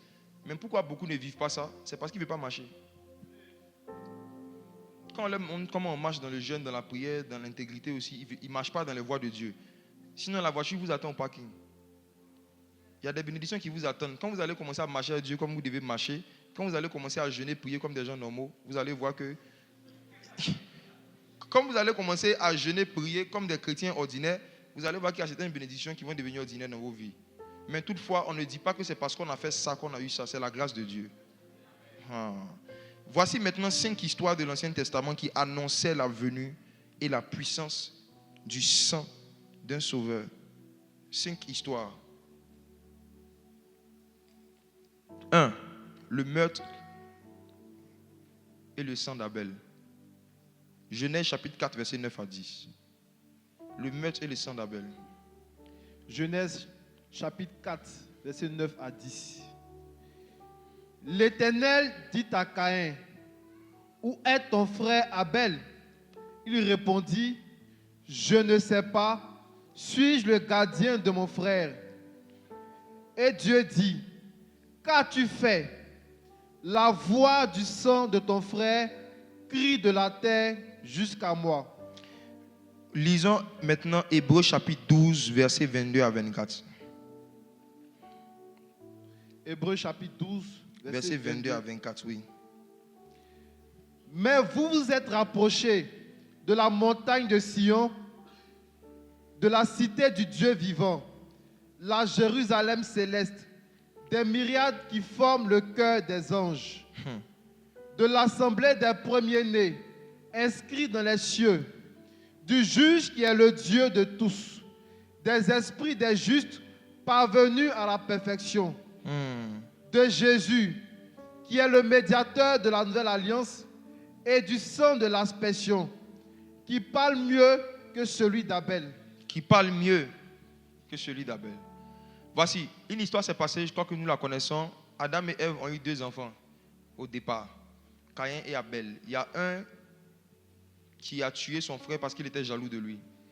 Maintenant, quand Caïn a tué Abel, Dieu nous donne une information sur le sang. Il dit la voix du sang de ton frère crie de la terre jusqu'à moi. Donc voici, l'information qu'on a dans cette histoire, c'est que le sang parle. Le sang a une voix. Et le sang peut parler contre quelqu'un ou le sang peut parler pour quelqu'un. Le sang parle. Et on regarde dans Hébreux 12, on voit effectivement que la Bible nous dit que le sang de Jésus parle mieux que le sang d'Abel. Donc le sang de Jésus aussi parle. À travers l'histoire de Caïn et Abel, Dieu annonçait qu'un sang allait venir et ce sang allait parler en faveur des hommes.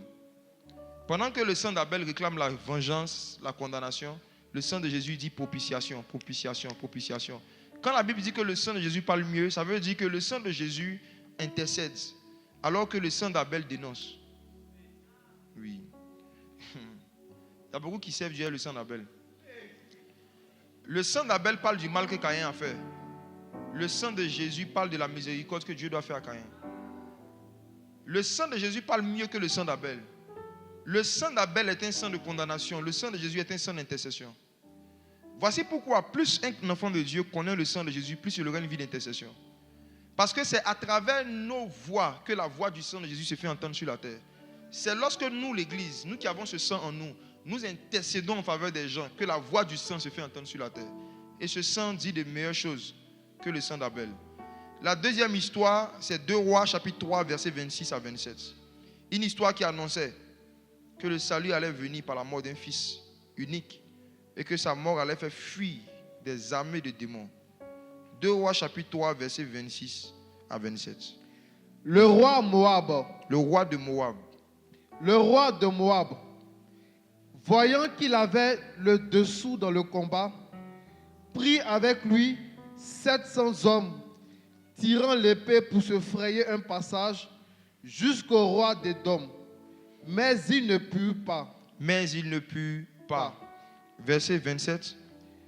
Il prit alors son fils premier-né, qui devait régner à sa place, et il l'offrit en holocauste sur la muraille. Et une grande indignation s'empara d'Israël, qui s'éloigna du roi de Moab et retourna dans son pays. Voici une histoire simple. Un roi est en guerre contre un autre pays. Arrivé un moment, le roi voit qu'il est en train d'être dominé dans la guerre. Qu'est-ce qu'il fait? Il prend son fils unique et il le sacrifie. Et ses ennemis fuient. L'œuvre de la croix. Cette histoire annonçait que Dieu allait faire reculer les ténèbres, reculer le monde des ténèbres en sacrifiant publiquement son fils. Et une grande indignation allait rentrer dans le camp de Satan. Comment est-ce qu'un innocent a pu être crucifié ainsi? Satan même n'a plus la force de se battre. Parce que quand vous regardez l'histoire, le sang de cet enfant innocent a créé un découragement en fait. On dit, mais comment est-ce qu'un enfant qui n'a rien fait comme ça, on le tue? C'est bon, on ne se bat plus. Et c'est exactement ce qui s'est passé à Golgotha. On le verra dans la suite des dimanches. Une autre histoire qui annonçait la venue de ce sauveur qui allait sauver par son sang. Le bélier qui a remplacé Isaac sur le mont Morija. Genèse 22, verset 12 à 13. Ce qui arrive est très puissant. Genèse 22, Oui, verset 12 à 13. 13. Est-ce que tu as le dictionnaire hébraïque avec toi? Très bien. On va voir quelque chose de très puissant. Allons-y. L'ange dit, n'avance pas ta main sur l'enfant et ne lui fais rien, car je sais maintenant que tu crains Dieu et que tu ne m'as pas refusé ton fils, ton unique. Je réexplique le contexte. Un homme qui s'appelle Abraham, qui marche normalement avec Dieu, et un matin, Dieu lui dit, j'ai besoin de ton fils. Tu dois le tuer sur une montagne. Pas tuer en esprit, tuer physiquement. Or, Abraham avait 2 enfants. Il avait Ismaël et Isaac. Ismaël et Isaac. Abraham avait 2 enfants. Il avait Ismaël et il avait Isaac.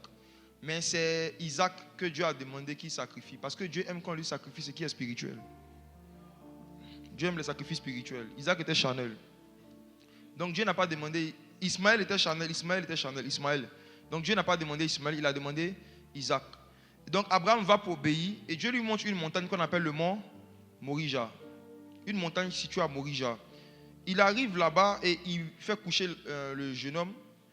Il s'apprête à le tuer et l'ange lui dit, non, ne tue pas l'enfant, ne lui fais rien, car je sais maintenant que tu crains Dieu. Pourquoi? Parce que tu n'as pas refusé ton fils. Mais regardez la suite, c'est quoi? Ton unique. Ton unique. Je vais vous poser une question. Abraham avait combien de fils? 2. Mais pourquoi l'ange dit ton unique?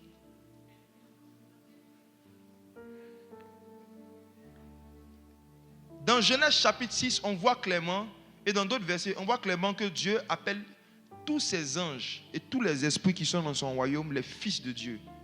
Mais pourtant dans Jean 3,16, car Dieu a tant aimé le monde qu'il a donné son fils unique.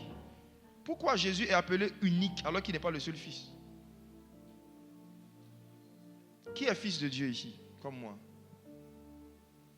La Bible dit que ceux qui sont conduits par l'Esprit sont appelés. Mais n'est-ce pas que Jésus est le fils unique? Que signifie unique pour Dieu? Pour Dieu, unique, ça ne veut pas dire seul, ça ne veut pas dire un. Unique, ça veut dire ce qui est spirituel. Nous tous ici, à la base, on est charnel. Le seul fils qui est unique, qui est spirituel, c'est Jésus. J'ai vu un passage dans le livre de Job qui dit que Dieu trouve des erreurs même chez ses anges. Chaque ange a un côté charnel. Les anges sont tellement charnels que dans Matthieu chapitre 13, Jésus donne une parabole, la parabole du blé et de l'ivraie. Jésus dit qu'il y a un homme qui avait semé de la bonne semence dans son champ. Et pendant qu'il dormait la nuit, l'ennemi est venu semer l'ivraie. Le matin, les moissonneurs ayant vu qu'il y avait de l'ivraie, voulaient arracher l'ivraie.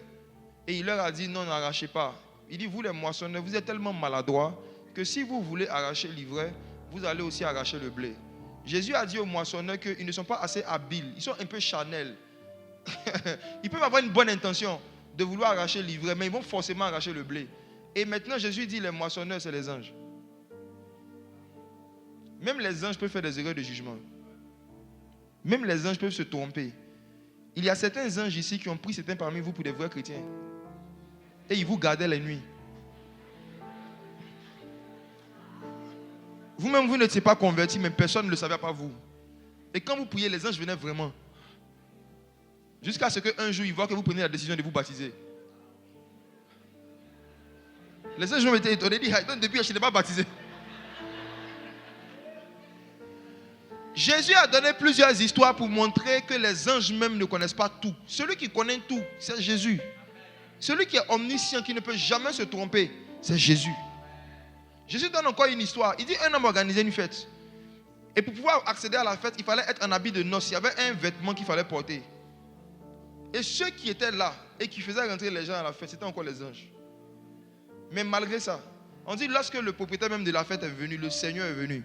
Quand il est rentré dans la salle, il a vu un homme qui n'était pas en habit de fête. Et il a demandé à cet homme, mon ami, comment es-tu rentré ici sans habit de fête? Puis il regarde les anges. Il ne peut pas répondre. On vous a dit de surveiller. On vous a dit de surveiller les gens. On vous a dit de surveiller. Il ne faut pas que quelqu'un qui n'a pas l'habit de fête va rentrer. Mais comment est-ce que lui, il a pu rentrer ici sans habit de fête? Parce que même les anges, il y a des choses qui leur échappent. Mais le Fils unique, celui qui a une connaissance unique, qui a une acuité visuelle unique, celui qui ne se trompe jamais, c'est Jésus. Et Isaac était l'image du fils unique. Et voici ce qui est merveilleux dans l'histoire. Abraham lève les yeux au verset 13 de Genèse 22. Qu'est-ce qu'il voit? Abraham leva les yeux et vit derrière lui un bélier retenu dans un buisson par les cornes. Oui. Et Abraham alla prendre le bélier et l'offrit en holocauste à la place de son fils. Frères et sœurs, ils étaient sur une montagne ou dans une vallée? Sur une montagne. Je vous pose une question. Alors pour ceux qui ne savent pas, quand on dit les moutons, le mâle, c'est le bélier. La femelle, c'est la brebis. Donc, si Jésus dit que nous sommes ses brebis, c'est que lui, il est un quoi? Il est un bélier. Nous sommes l'épouse de l'époux. Nous sommes la brebis du bélier. Maintenant, regardez ceci. Est-ce qu'un mouton peut monter une montagne? Est-ce qu'un mouton peut monter une montagne seul jusqu'à se retrouver au sommet? Voici ce qui s'est passé. Quand vous regardez les montagnes, même si vous avez déjà vu dans les vidéos, vous allez voir que ça a toujours deux côtés. Pendant que Abraham était en train de monter avec son fils unique, Dieu de l'autre côté aussi montait avec son fils unique. C'était la rencontre des fils uniques. Abraham montait avec Isaac, Dieu montait avec le bélier. Dieu montait avec le bélier. Et lorsqu'ils sont arrivés là, Abraham était tellement occupé à s'occuper d'Isaac qu'il n'avait pas vu que juste à côté de lui, il y avait un bélier qui était en train d'être placé dans un buisson. Quand il s'apprêtait à tuer, on dit non, non, non, ne tue pas. Lève les yeux, retourne-toi, regarde à côté. Il y a un bélier. Il y a un bélier. Abraham regarde le bélier et le français nous cache quelque chose. Le français dit qu'il a vu un bélier. Je regarde dans l'hébreu. Hey. La Bible a été écrite à la base en hébreu. Celui qui a écrit Genèse, c'est Moïse. Moïse dit, quand Abraham a levé les yeux, il a vu 4 choses. Le français a dit bélier. L'hébreu dit ahil. Et ahil a 4 définitions. Première définition de ahil, tu as le dictionnaire, c'est quoi? Bélier. Bélier. Donc il a vu certes un bélier. Donc il a vu le mâle. Il a vu un agneau qui avait grandi. Un agneau qui était devenu mature. Vous allez voir que quand Jésus est né, on a dit que c'est l'agneau de Dieu. Mais ce n'est pas lorsqu'il est né qu'il a été crucifié, c'est quand il a vieilli. Donc au moment où il était crucifié, il était un bélier. Le bélier, c'est l'agneau qui a grandi. Donc Abraham regarde et il voit Christ qui a grandi. Yahil. Deuxième définition, qu'est-ce qu'il voit? Pilier. Il voit un pilier. Poteau. Poteau. Il voit un bois.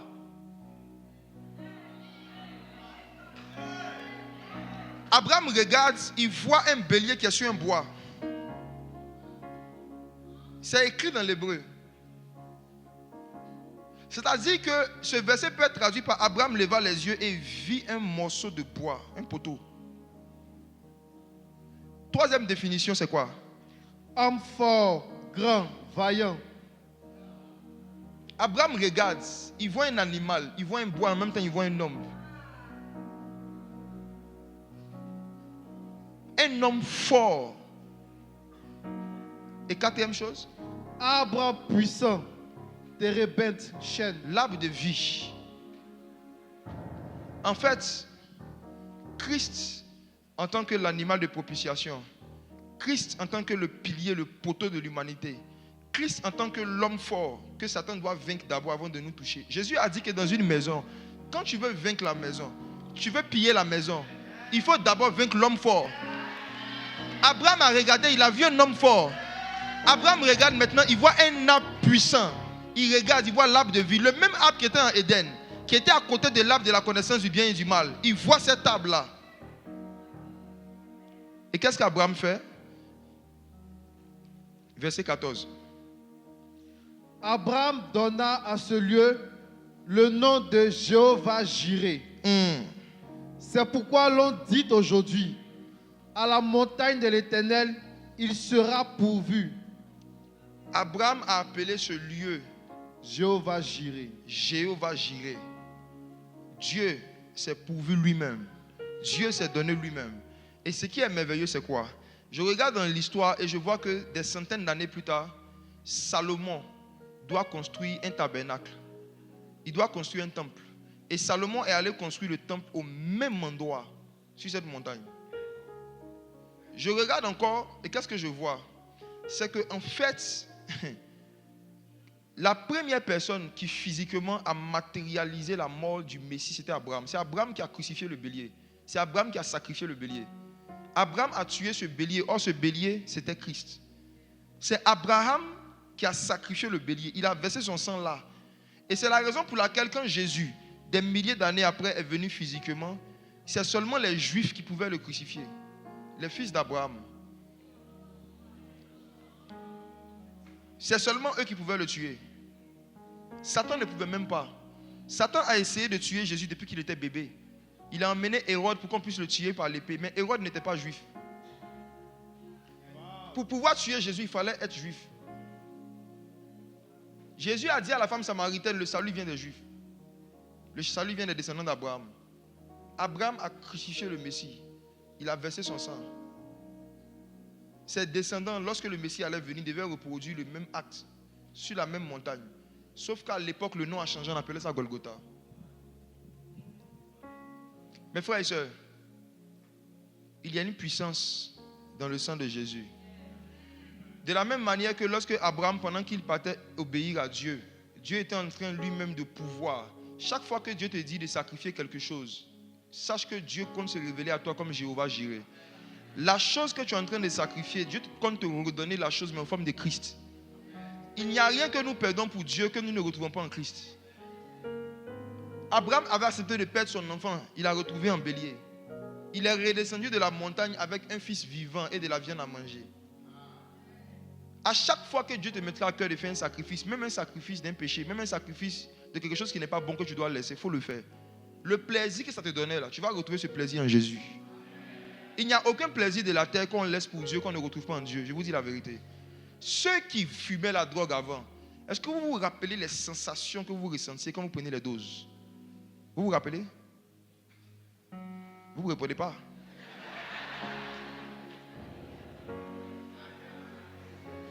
Je n'ai jamais fumé la drogue. Mais quand j'ai commencé à ressentir l'onction et la présence de Dieu, j'ai demandé un jour à un ami qui se droguait avant. J'ai dit, de toute façon, je me sens quand je suis sous l'onction. Est-ce que c'est comme ça qu'on se sent quand on fume? Il dit, c'est pareil, mais c'est plus doux. Un drogué m'a confirmé que quand tu es ivre de la drogue, là, l'état dans lequel tu es, de toute façon, je te sens bien. Là. Il dit, quand tu es ivre du Saint-Esprit, quand tu es rempli du Saint-Esprit, la sensation d'être né, l'onction du Saint-Esprit est plus intéressante que ça. Donc, je parle aux buveurs qui sont en train de m'écouter. Vous aimez les sensations fortes, venez en Jésus. Laissez les sensations qui détruisent vos corps. Cherchez des sensations qui vont vous édifier. L'onction produit des sensations fortes parce que l'homme a besoin d'émotions fortes. Vous savez, la partie de nous qu'on appelle l'âme se nourrit par des émotions. Oui, on ne peut pas vivre sans émotion. Si ce n'est pas encore des sensations fortes, un adulte va aller faire qu'au pas d'attraction.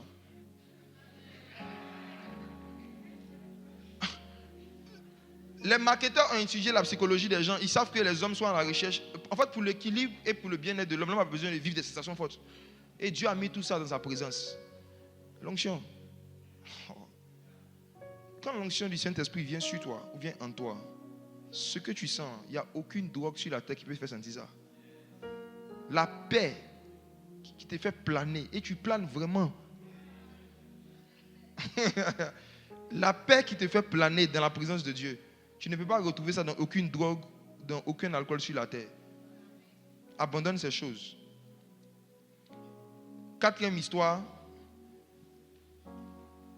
c'est la déclaration nocturne de Séphora, femme de Moïse, quand Dieu venait le tuer. Je donne juste la référence et j'avance parce qu'on n'a presque fini. Exode 4, verset 24. La Bible dit dans Exode chapitre 4 que Moïse, le matin, Dieu lui avait donné une mission et le soir, Dieu venait pour le tuer. Et pendant que Dieu venait le tuer, heureusement pour lui qu'il avait une femme unique, une femme spirituelle. Elle s'est réveillée, elle a discerné Dieu, elle a vu que c'est Dieu qui venait tuer Moïse. Et la Bible dit qu'elle a sacrifié le prépuce de leur fils unique. Ils avaient aussi un fils unique. C'était une affaire d'unique. Elle a pris le sang du fils unique, elle a versé devant Dieu. Et elle a dit, tu es pour moi un époux de sang. Cette phrase, j'ai déjà entendu des interprétations d'une personne à une autre. Mais moi, la façon dont je la comprends en lien avec l'œuvre de la croix, c'est que Moïse est en train de dormir. Donc, pour moi, ce n'est pas possible que ce soit à Moïse qui s'adressait. Parce que Moïse dormait. Si Moïse ne dormait pas, lui-même, il allait voir que Dieu voulait le tuer. Moïse dormait. Elle parlait à celui qui est vivant, qui ne sommeille ni ne dort. Et elle lui dit, tu es pour moi un époux de sang.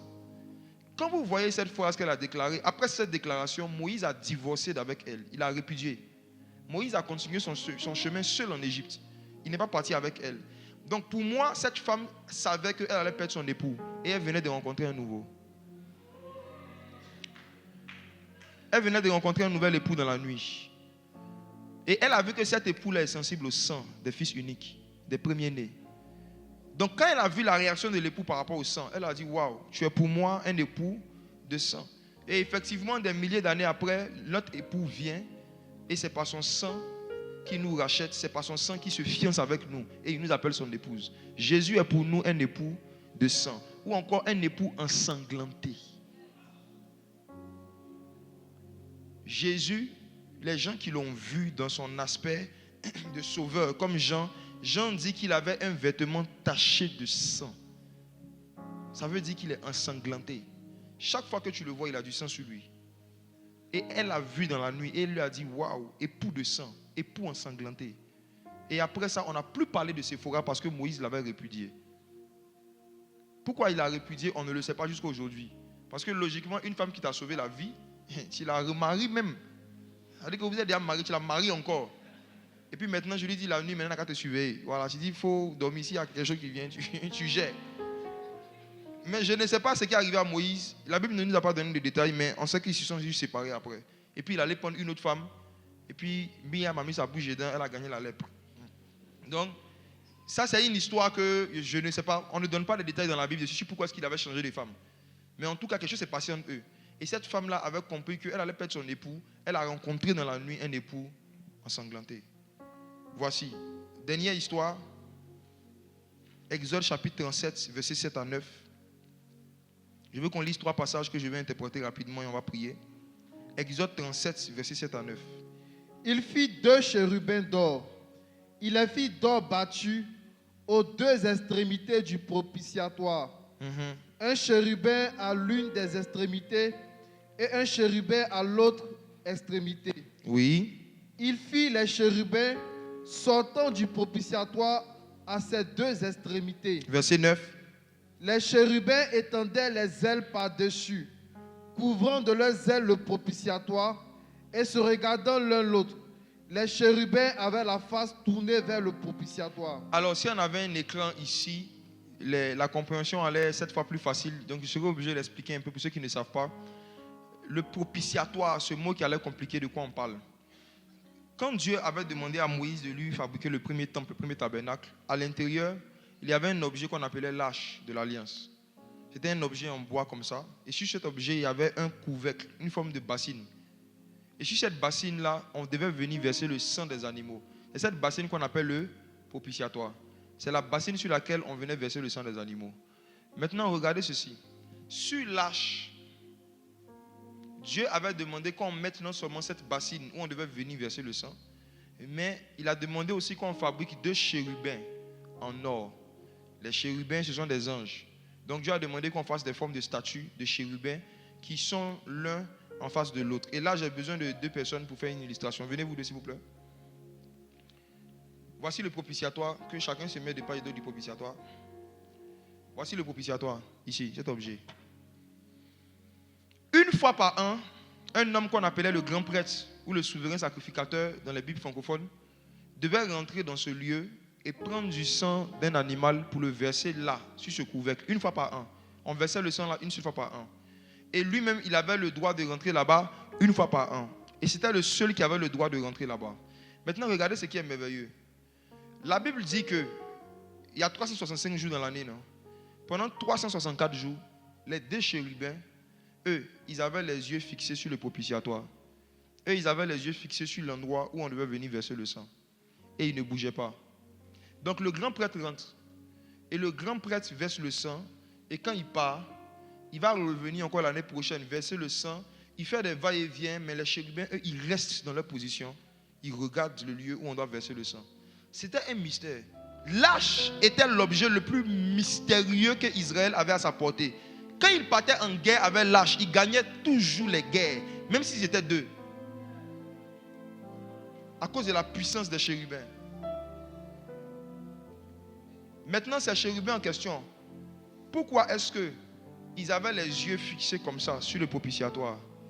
La réponse dans le livre de Jean, chapitre 20, versets 11 à 12. Jean, chapitre 20, versets 11 à 12. Yes. Cependant, Marie se tenait dehors près du sépulcre et pleurait. Comme elle pleurait, elle se baissa pour regarder dans le sépulcre. Qu'est-ce qu'elle a vu? Et elle vit deux anges vêtus de blanc, assis à la place où avait été couché le corps de Jésus. L'un à la tête, l'autre aux pieds. C'est deux chérubins qui avaient disparu du temple, que les gens n'ont plus jamais retrouvé, étaient assis là où le sang avait été versé sur le propitiatoire. Là où le corps de Jésus crucifié, ensanglanté, avait été déposé. Parce qu'il n'y a rien d'autre qui intéresse ces chérubins si ce n'est le sang de l'agneau. Ils ne sont intéressés par rien d'autre que par le sang de Jésus. Et là où il y a le sang, ils viennent plonger leur regard. La position dans laquelle ils sont, c'est parce qu'ils désiraient plonger leur regard. Ils désiraient être les premiers qui allaient voir le sang du Sauveur ensanglanté. Mais chaque année, c'était le sang des animaux, le sang des animaux, le sang des animaux. Un jour, pendant que ces deux anges étaient encore dans le temple, ils ont entendu dire que le Christ a été crucifié. Ils sont sortis du temple. Et ils sont allés chercher son corps ensanglanté. Ils ont trouvé son corps là. Ils sont venus s'asseoir dans la même position. Un devant, l'autre derrière. Ils étaient là. Pourquoi? Parce qu'il y avait son sang, mais il n'y avait plus son corps. Il était ressuscité, il était sorti du tombeau. Mais ces anges ne suivent pas Jésus, ils suivent le sang. Jésus ressuscité, avec un corps glorifié, n'était pas ensanglanté. Or, eux, ce qui les intéresse, c'est le sang. Donc, ils sont restés là dans le sépulcre, en l'absence de Jésus. Et ces deux femmes se sont baissées. Elles les ont vues, parce qu'elles étaient juives. Elles comprenaient ce qui se passait. Et l'apôtre Pierre, dans 1 Pierre chapitre 1, verset 12, je termine avec, nous dit ceci. Vous pouvez vous asseoir, que Dieu vous bénisse. 1 Pierre chapitre 1, verset 12. 1 Pierre chapitre 1, le verset 12. Il leur fut révélé que ce n'était pas pour eux-mêmes, mais pour vous, qu'ils étaient les dispensateurs de ces choses, que vous ont annoncé maintenant ceux qui vous ont prêché l'évangile par le Saint-Esprit, envoyé du ciel, et dans lesquels les anges désirent plonger leur regard. Pierre dit qu'il y a des anges qui ont un désir, une envie à l'intérieur d'eux. Ils veulent plonger leur regard. Ils veulent regarder dans les choses qui concernent l'évangile qui nous a été annoncé. L'évangile qui dit que Christ a été crucifié. Il était enseveli. Il est ressuscité le 3e jour. Et qu'aujourd'hui, il est assis à la droite de Dieu. Il y a toujours une catégorie d'anges qui désirent, jusqu'à aujourd'hui encore, plonger leur regard. C'est-à-dire comprendre qu'est-ce qui s'est passé à Golgotha. Parce qu'ils n'étaient pas là, pour la plupart d'entre eux. Surtout les chérubins, ils étaient dans le temple. Ils n'ont pas assisté à la scène de la crucifixion. Les personnes les mieux placées pour leur expliquer ce qui s'est passé à Golgotha, c'est toi et c'est moi. Tu sais pourquoi? Parce que la Bible dit, lorsque nous avons reçu Jésus, nous avons été crucifiés avec Christ. Nous étions là le jour de Golgotha. Tu étais là. J'étais là. Nous étions dans ses reins. De la même manière que Abraham, lorsqu'il donnait la dîme à Melchisédek, Lévi était dans ses reins. Et la Bible dit que Lévi a participé à la dîme. Nous avons participé à l'œuvre de la croix parce que nous étions en Christ. C'est pourquoi celui qui reçoit Christ est crucifié avec lui, enseveli avec lui par le baptême. Et on va ressusciter avec lui le jour de l'enlèvement de l'église. Parce que nous avons été crucifiés avec Christ. Si je vis, ce n'est plus moi qui vis. C'est Christ qui vit en moi. Nous sommes les mieux placés pour expliquer aux anges le mystère de la croix et du sang de Jésus. Pourquoi? Parce que les anges n'ont pas été rachetés. Ce sang ne les a jamais touchés. Parce qu'ils n'ont jamais péché. Les anges n'ont jamais péché. Or, Jésus est mort pour les pécheurs. Donc, eux, ils ne peuvent pas comprendre profondément ce que Christ a fait à la croix parce qu'ils ne l'ont pas expérimenté. Nous sommes dans un royaume où la connaissance et l'expérience. À cause du fait que toi, tu as expérimenté le sang de Jésus, tu as reçu le pardon de tes péchés, tu peux expliquer le sang aux anges. Les anges n'ont jamais pris la Sainte Seine. Ils n'ont jamais bu le sang de Jésus. Toi, tu bois chaque dimanche. Tu peux leur parler du sang. Les anges sont appelés les serviteurs de Dieu. Nous, nous sommes l'épouse de Jésus. Or, une épouse a toujours plus d'informations sur l'intimité de son époux que ses amis ou ses serviteurs. Le sang de Jésus a fait de nous des gens qui, dans le monde spirituel, sont au-dessus des anges. Et chaque fois que nous chantons le sang de Jésus, chaque fois que nous prêchons le sang de Jésus, des anges viennent plonger leur regard. Quand ils ont vu le thème, ils ont décidé de venir au programme. Parce que chaque fois qu'il y a quelque chose qui concerne le sang et la mort de Christ, Pierre dit qu'ils désirent quoi? Plonger leur regard. Ils viennent pour essayer de voir s'ils vont encore apprendre quelque chose de nouveau sur la mort de ce sauveur ensanglanté. C'est le plus grand mystère de tous les temps, caché de tous les siècles. C'est le premier verset que nous avons lu. La Bible dit que ce mystère était caché dans tous les siècles. C'était même caché aux anges. Ils essaient de comprendre. Jusqu'à aujourd'hui, ils veulent encore plonger leur regard. Voici pourquoi je vous donne un secret. Si vous voulez que l'ange de l'Éternel et les anges de Dieu campent toujours autour de vous, de vos enfants, de ce que vous faites, ayez l'habitude de chanter les cantiques qui parlent du sang de Jésus. Ayez l'habitude de chanter les cantiques qui parlent de la résurrection et de la mort de Jésus. Ayez l'habitude de prêcher et de parler du sang de Jésus. Chaque fois que ce sujet est mentionné, des anges désirent plonger leur regard. Donc ils viennent. Ce sujet attire beaucoup de présences angéliques. Quand je méditais sur le ministère des anges il y a quelques mois, et j'ai demandé au Saint-Esprit quelles sont les raisons pour lesquelles le ministère des anges n'est plus expérimenté, vu et vécu dans les églises. Le Seigneur m'a dit, parce que les gens ne parlent plus assez du sang. Les anges, l'atmosphère dans laquelle ils sont à l'aise, c'est l'atmosphère du sang de Jésus. Il y a une catégorie d'anges qui ne se manifeste que dans les églises où on élève la croix de Christ, où régulièrement le sang de Jésus est. Et Jésus, pour nous donner la possibilité de régulièrement baigner dans les choses qui concernent son sang, il a établi la Sainte Seine.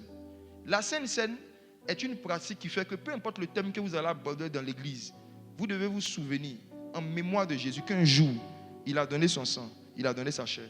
Et le souvenir de ce sacrifice-là attire une catégorie d'anges qu'on appelle les chérubins, qui désirent plonger leur regard. Tu as l'impression que Dieu ne te regarde pas. Tu as l'impression que le ciel ne te regarde pas. Tu sais quoi faire? Célèbre le sang de Jésus. Célèbre l'œuvre de la croix. Est-ce qu'on peut prier? Il y a des gens ici ce matin que Jésus veut racheter par son sang. Il y a certains, Jésus veut racheter vos âmes. Il y a d'autres, Jésus veut racheter certains éléments de la création qui vous appartiennent légalement. Mais j'aimerais qu'on chante un cantique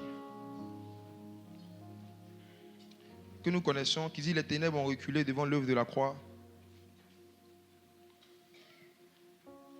Il n'y a rien qui peut résister, aucun obstacle, aucun problème, aucune maladie, aucune addiction qui peut résister à la puissance qui est dans le sang de Jésus. Il n'y a aucun démon, même si c'est le plus grand démon familial de tous les temps qui a fait du mal à tout le monde dans la famille. Quand ce démon croise quelqu'un qui a croisé le sang de Jésus, il recule. Les ténèbres ont reculé devant l'œuvre de la croix. Devant l'œuvre de la croix. Devant l'agneau. Devant l'agneau immolé. Et le sang versé. Et le sang versé pour moi. Est-ce qu'on peut dire les ténèbres ont reculé? Les ténèbres ont reculé. Devant l'œuvre de la croix. Devant l'œuvre de la croix. Devant l'agneau. Devant l'agneau immolé. le sang versé pour moi. Et le sang versé pour moi. Tous les anges louent sa sainteté, disant. Tous les anges louent sa sainteté. L'univers crie sa majesté. L'univers crie sa majesté. Nous voulons chanter. Chantons gloire et puissance. Force et louange Force et louange à l'agneau. à l'agneau. Yeah. À l'agneau. Immolé. Immolé. À l'agneau. À l'agneau. Yeah. À l'agneau. Immolé. Tous les anges louent sa sainteté. Tous les anges louent sa sainteté. L'univers crie sa majesté. L'univers crie sa majesté. Nous voulons chanter. Chantons gloire et puissance. Force et louange Force et louange à l'agneau. à l'agneau. À l'agneau. À l'agneau. Immolé. Immolé. À l'agneau. À l'agneau. Yeah. À l'agneau. Immolé. Notre adoration à l'agneau. À l'agneau. Yes. À l'agneau. Immolé. L'adoration à l'agneau. À l'agneau. Ah. À l'agneau. Immolé. À l'agneau. À l'agneau. À l'agneau. Immolé. À l'agneau. À l'agneau. À l'agneau. Immolé. Est-ce que tu peux dire merci à Jésus pour son sacrifice? C'est pour toi qu'il a fait ça. La Bible dit, à peine mourait ton point juste. Dieu prouve son amour envers nous en ce que lorsque nous étions encore pécheurs, Christ est mort pour nous. Est-ce que tu peux dire merci à ce Christ crucifié? Ton plus proche parent, le premier-né donne plusieurs frères. Leis gapato elandela hi la candovir. Hira de clomendebo. Est-ce qu'on peut élever l'agneau? Exprimer notre gratitude, notre reconnaissance à celui qui a été crucifié. Il n'y a personne de plus puissant que lui. Personne n'est plus compatissant que lui. Personne n'est plus grand que l'agneau qui a été immolé. Les bradicum de Villa Cadia. Et Shadi, l'appelé, Stoubé, Hator, Hirata Kamawa Kendebe, Hirales, Capra de Glos, les Kamas, Brandile, la Priloki, Siplakawi, les Pailles, les Pailles, Erege Bande, les Pommes de Belle, Allez, Brandi, Camilando, Plendo, Idek, la mise qui prend de l'époque. Prenez la gueule de Dieu, ils s'apprennent plein comme peu d'église de bois. Yes. À l'agneau. À l'agneau. Yes. À l'agneau. Le châtiment qui nous donne la paix tombé sur lui. Comme une brebis, comme un air à la boucherie. Le châtiment qui nous donne la paix est tombé sur lui. Le châtiment qui nous donne la paix est tombé sur lui. Comme une brebis, comme un air à la Comme boucherie. une brebis, comme un nez à la boucherie. Mais il n'a pas parlé. Mais il n'a pas parlé. Il ne s'est pas défendu. Il ne s'est pas défendu. C'est pourquoi nous rendons louange à l'agneau. C'est pourquoi nous rendons louange Yes. à l'agneau. Mais il n'a pas parlé. Mais il n'a pas parlé. Il ne s'est pas Il défendu. ne s'est pas défendu. C'est pourquoi nous rendons louange à l'agneau. C'est pourquoi nous rendons louange à l'agneau. Mais il n'a pas parlé. n'a pas parlé, il ne s'est pas défendu. C'est pourquoi nous rendons louange à l'agneau. C'est pourquoi nous rendons louange à l'agneau. Mais il n'a pas parlé. Il n'a pas parlé. Il ne s'est pas défendu. Il ne s'est pas défendu. C'est pourquoi nous rendons louange à l'agneau. Mais il n'a pas parlé. Il n'a pas parlé. Il ne s'est pas défendu. C'est pourquoi nous rendons louange à l'agneau. Jésus n'a pas parlé. Il n'a pas parlé. Il ne s'est pas défendu.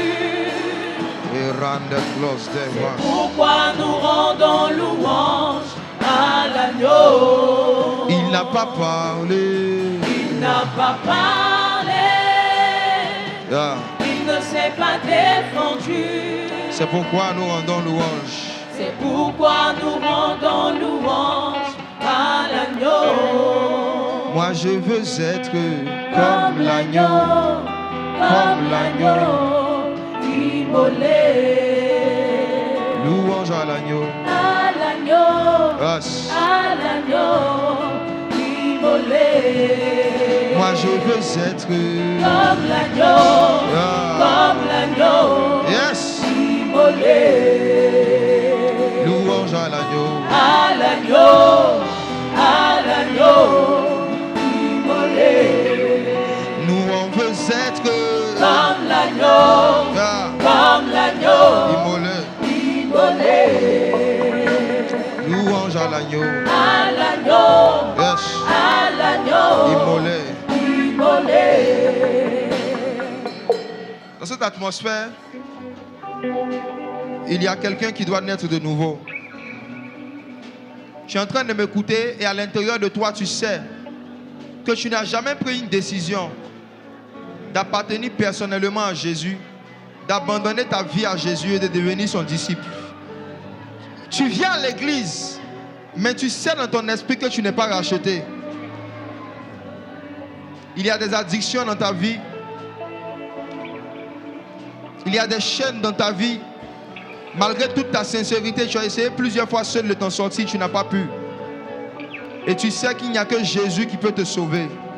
Tu as entendu ce matin qu'il y a quelqu'un qui est ton plus proche parent, qui peut te racheter. Je ne parle pas du fait d'appartenir à une dénomination ou à une religion. Je parle du fait de naître de nouveau, de devenir une nouvelle créature et de commencer une nouvelle vie avec Jésus. Ce matin, si du fond du cœur, tu es en train de m'écouter et tu sens à l'intérieur de toi que tu dois prendre la décision de naître de nouveau et de commencer une nouvelle vie avec Jésus, s'il te plaît, viens. Qui veut donner sa vie à ce sauveur ensanglanté? Qui veut commencer une nouvelle vie avec lui? Viens, s'il te plaît. Mets la honte de côté. C'est pour toi qu'il est en train d'organiser ce culte ce matin. Tu veux vivre le rachat. Tu veux que ton plus proche parent exerce le droit du rachat sur toi. Viens. Il est venu pour te sauver de toi-même, te sauver des malédictions et des limitations de la famille où tu es né. On ne choisit pas sa famille, mais on choisit son sauveur. On ne choisit pas sa famille, mais on choisit son sauveur. On ne choisit pas ses problèmes, mais on choisit son sauveur. On ne choisit pas ses addictions, mais on choisit son sauveur. Ce matin, si tu entends sa voix, n'endurcis pas ton cœur. Lampi akawinda palea. Zoplei kambeba baba beda klis davia. Hey, skadi après la kamila tuabe. Skabila kambido play davi. Are kabila dei complis gabor. Il a organisé ce culte juste pour toi parce qu'il voulait te sauver. Il y a quelque chose de toi qui a été vendu. Il est venu te racheter. Ton âme. Ton âme. Je peux voir ce sauveur sur la croix. Des larmes qui sortent de ses yeux. Et tu es en train de dire, je veux sauver. Je veux sauver. Je ne suis pas venu pour les bien portants. Je ne suis pas venu appeler les justes, mais les pécheurs. Je veux sauver.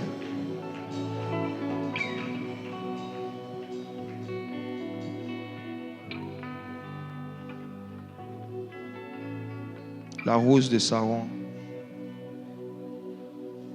pétale de Jérusalem, chouchou de Nazareth, l'affection du Père,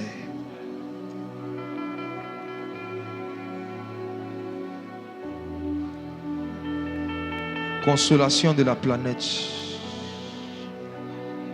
Qui est comme toi, Jésus? Agneau immolé, sauveur ensanglanté.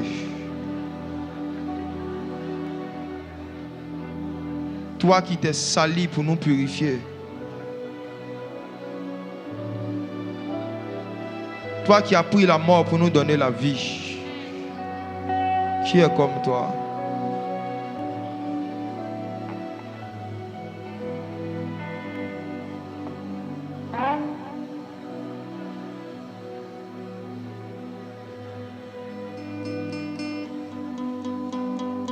Atmosphère de salut,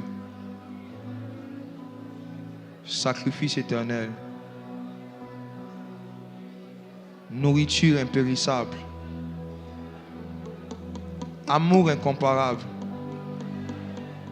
compassion inégalable.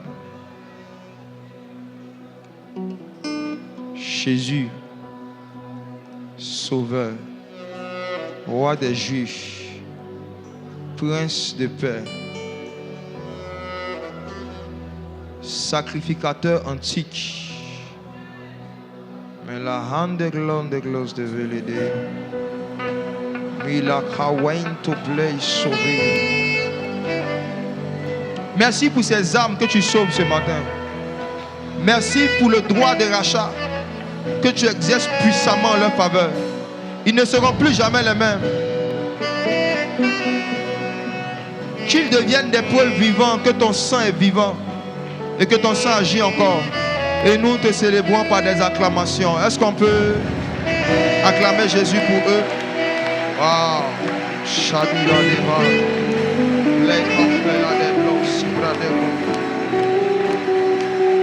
Alléluia. Moi, je ne quitterai pas ce lieu sans t'avoir vu. Moïse t'a vu, Moïse t'a vu, Moïse t'a vu.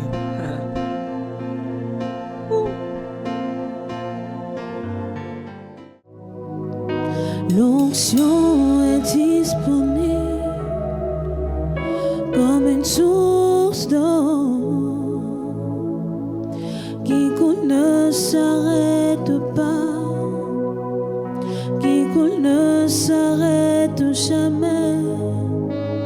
L'onction est disponible comme une source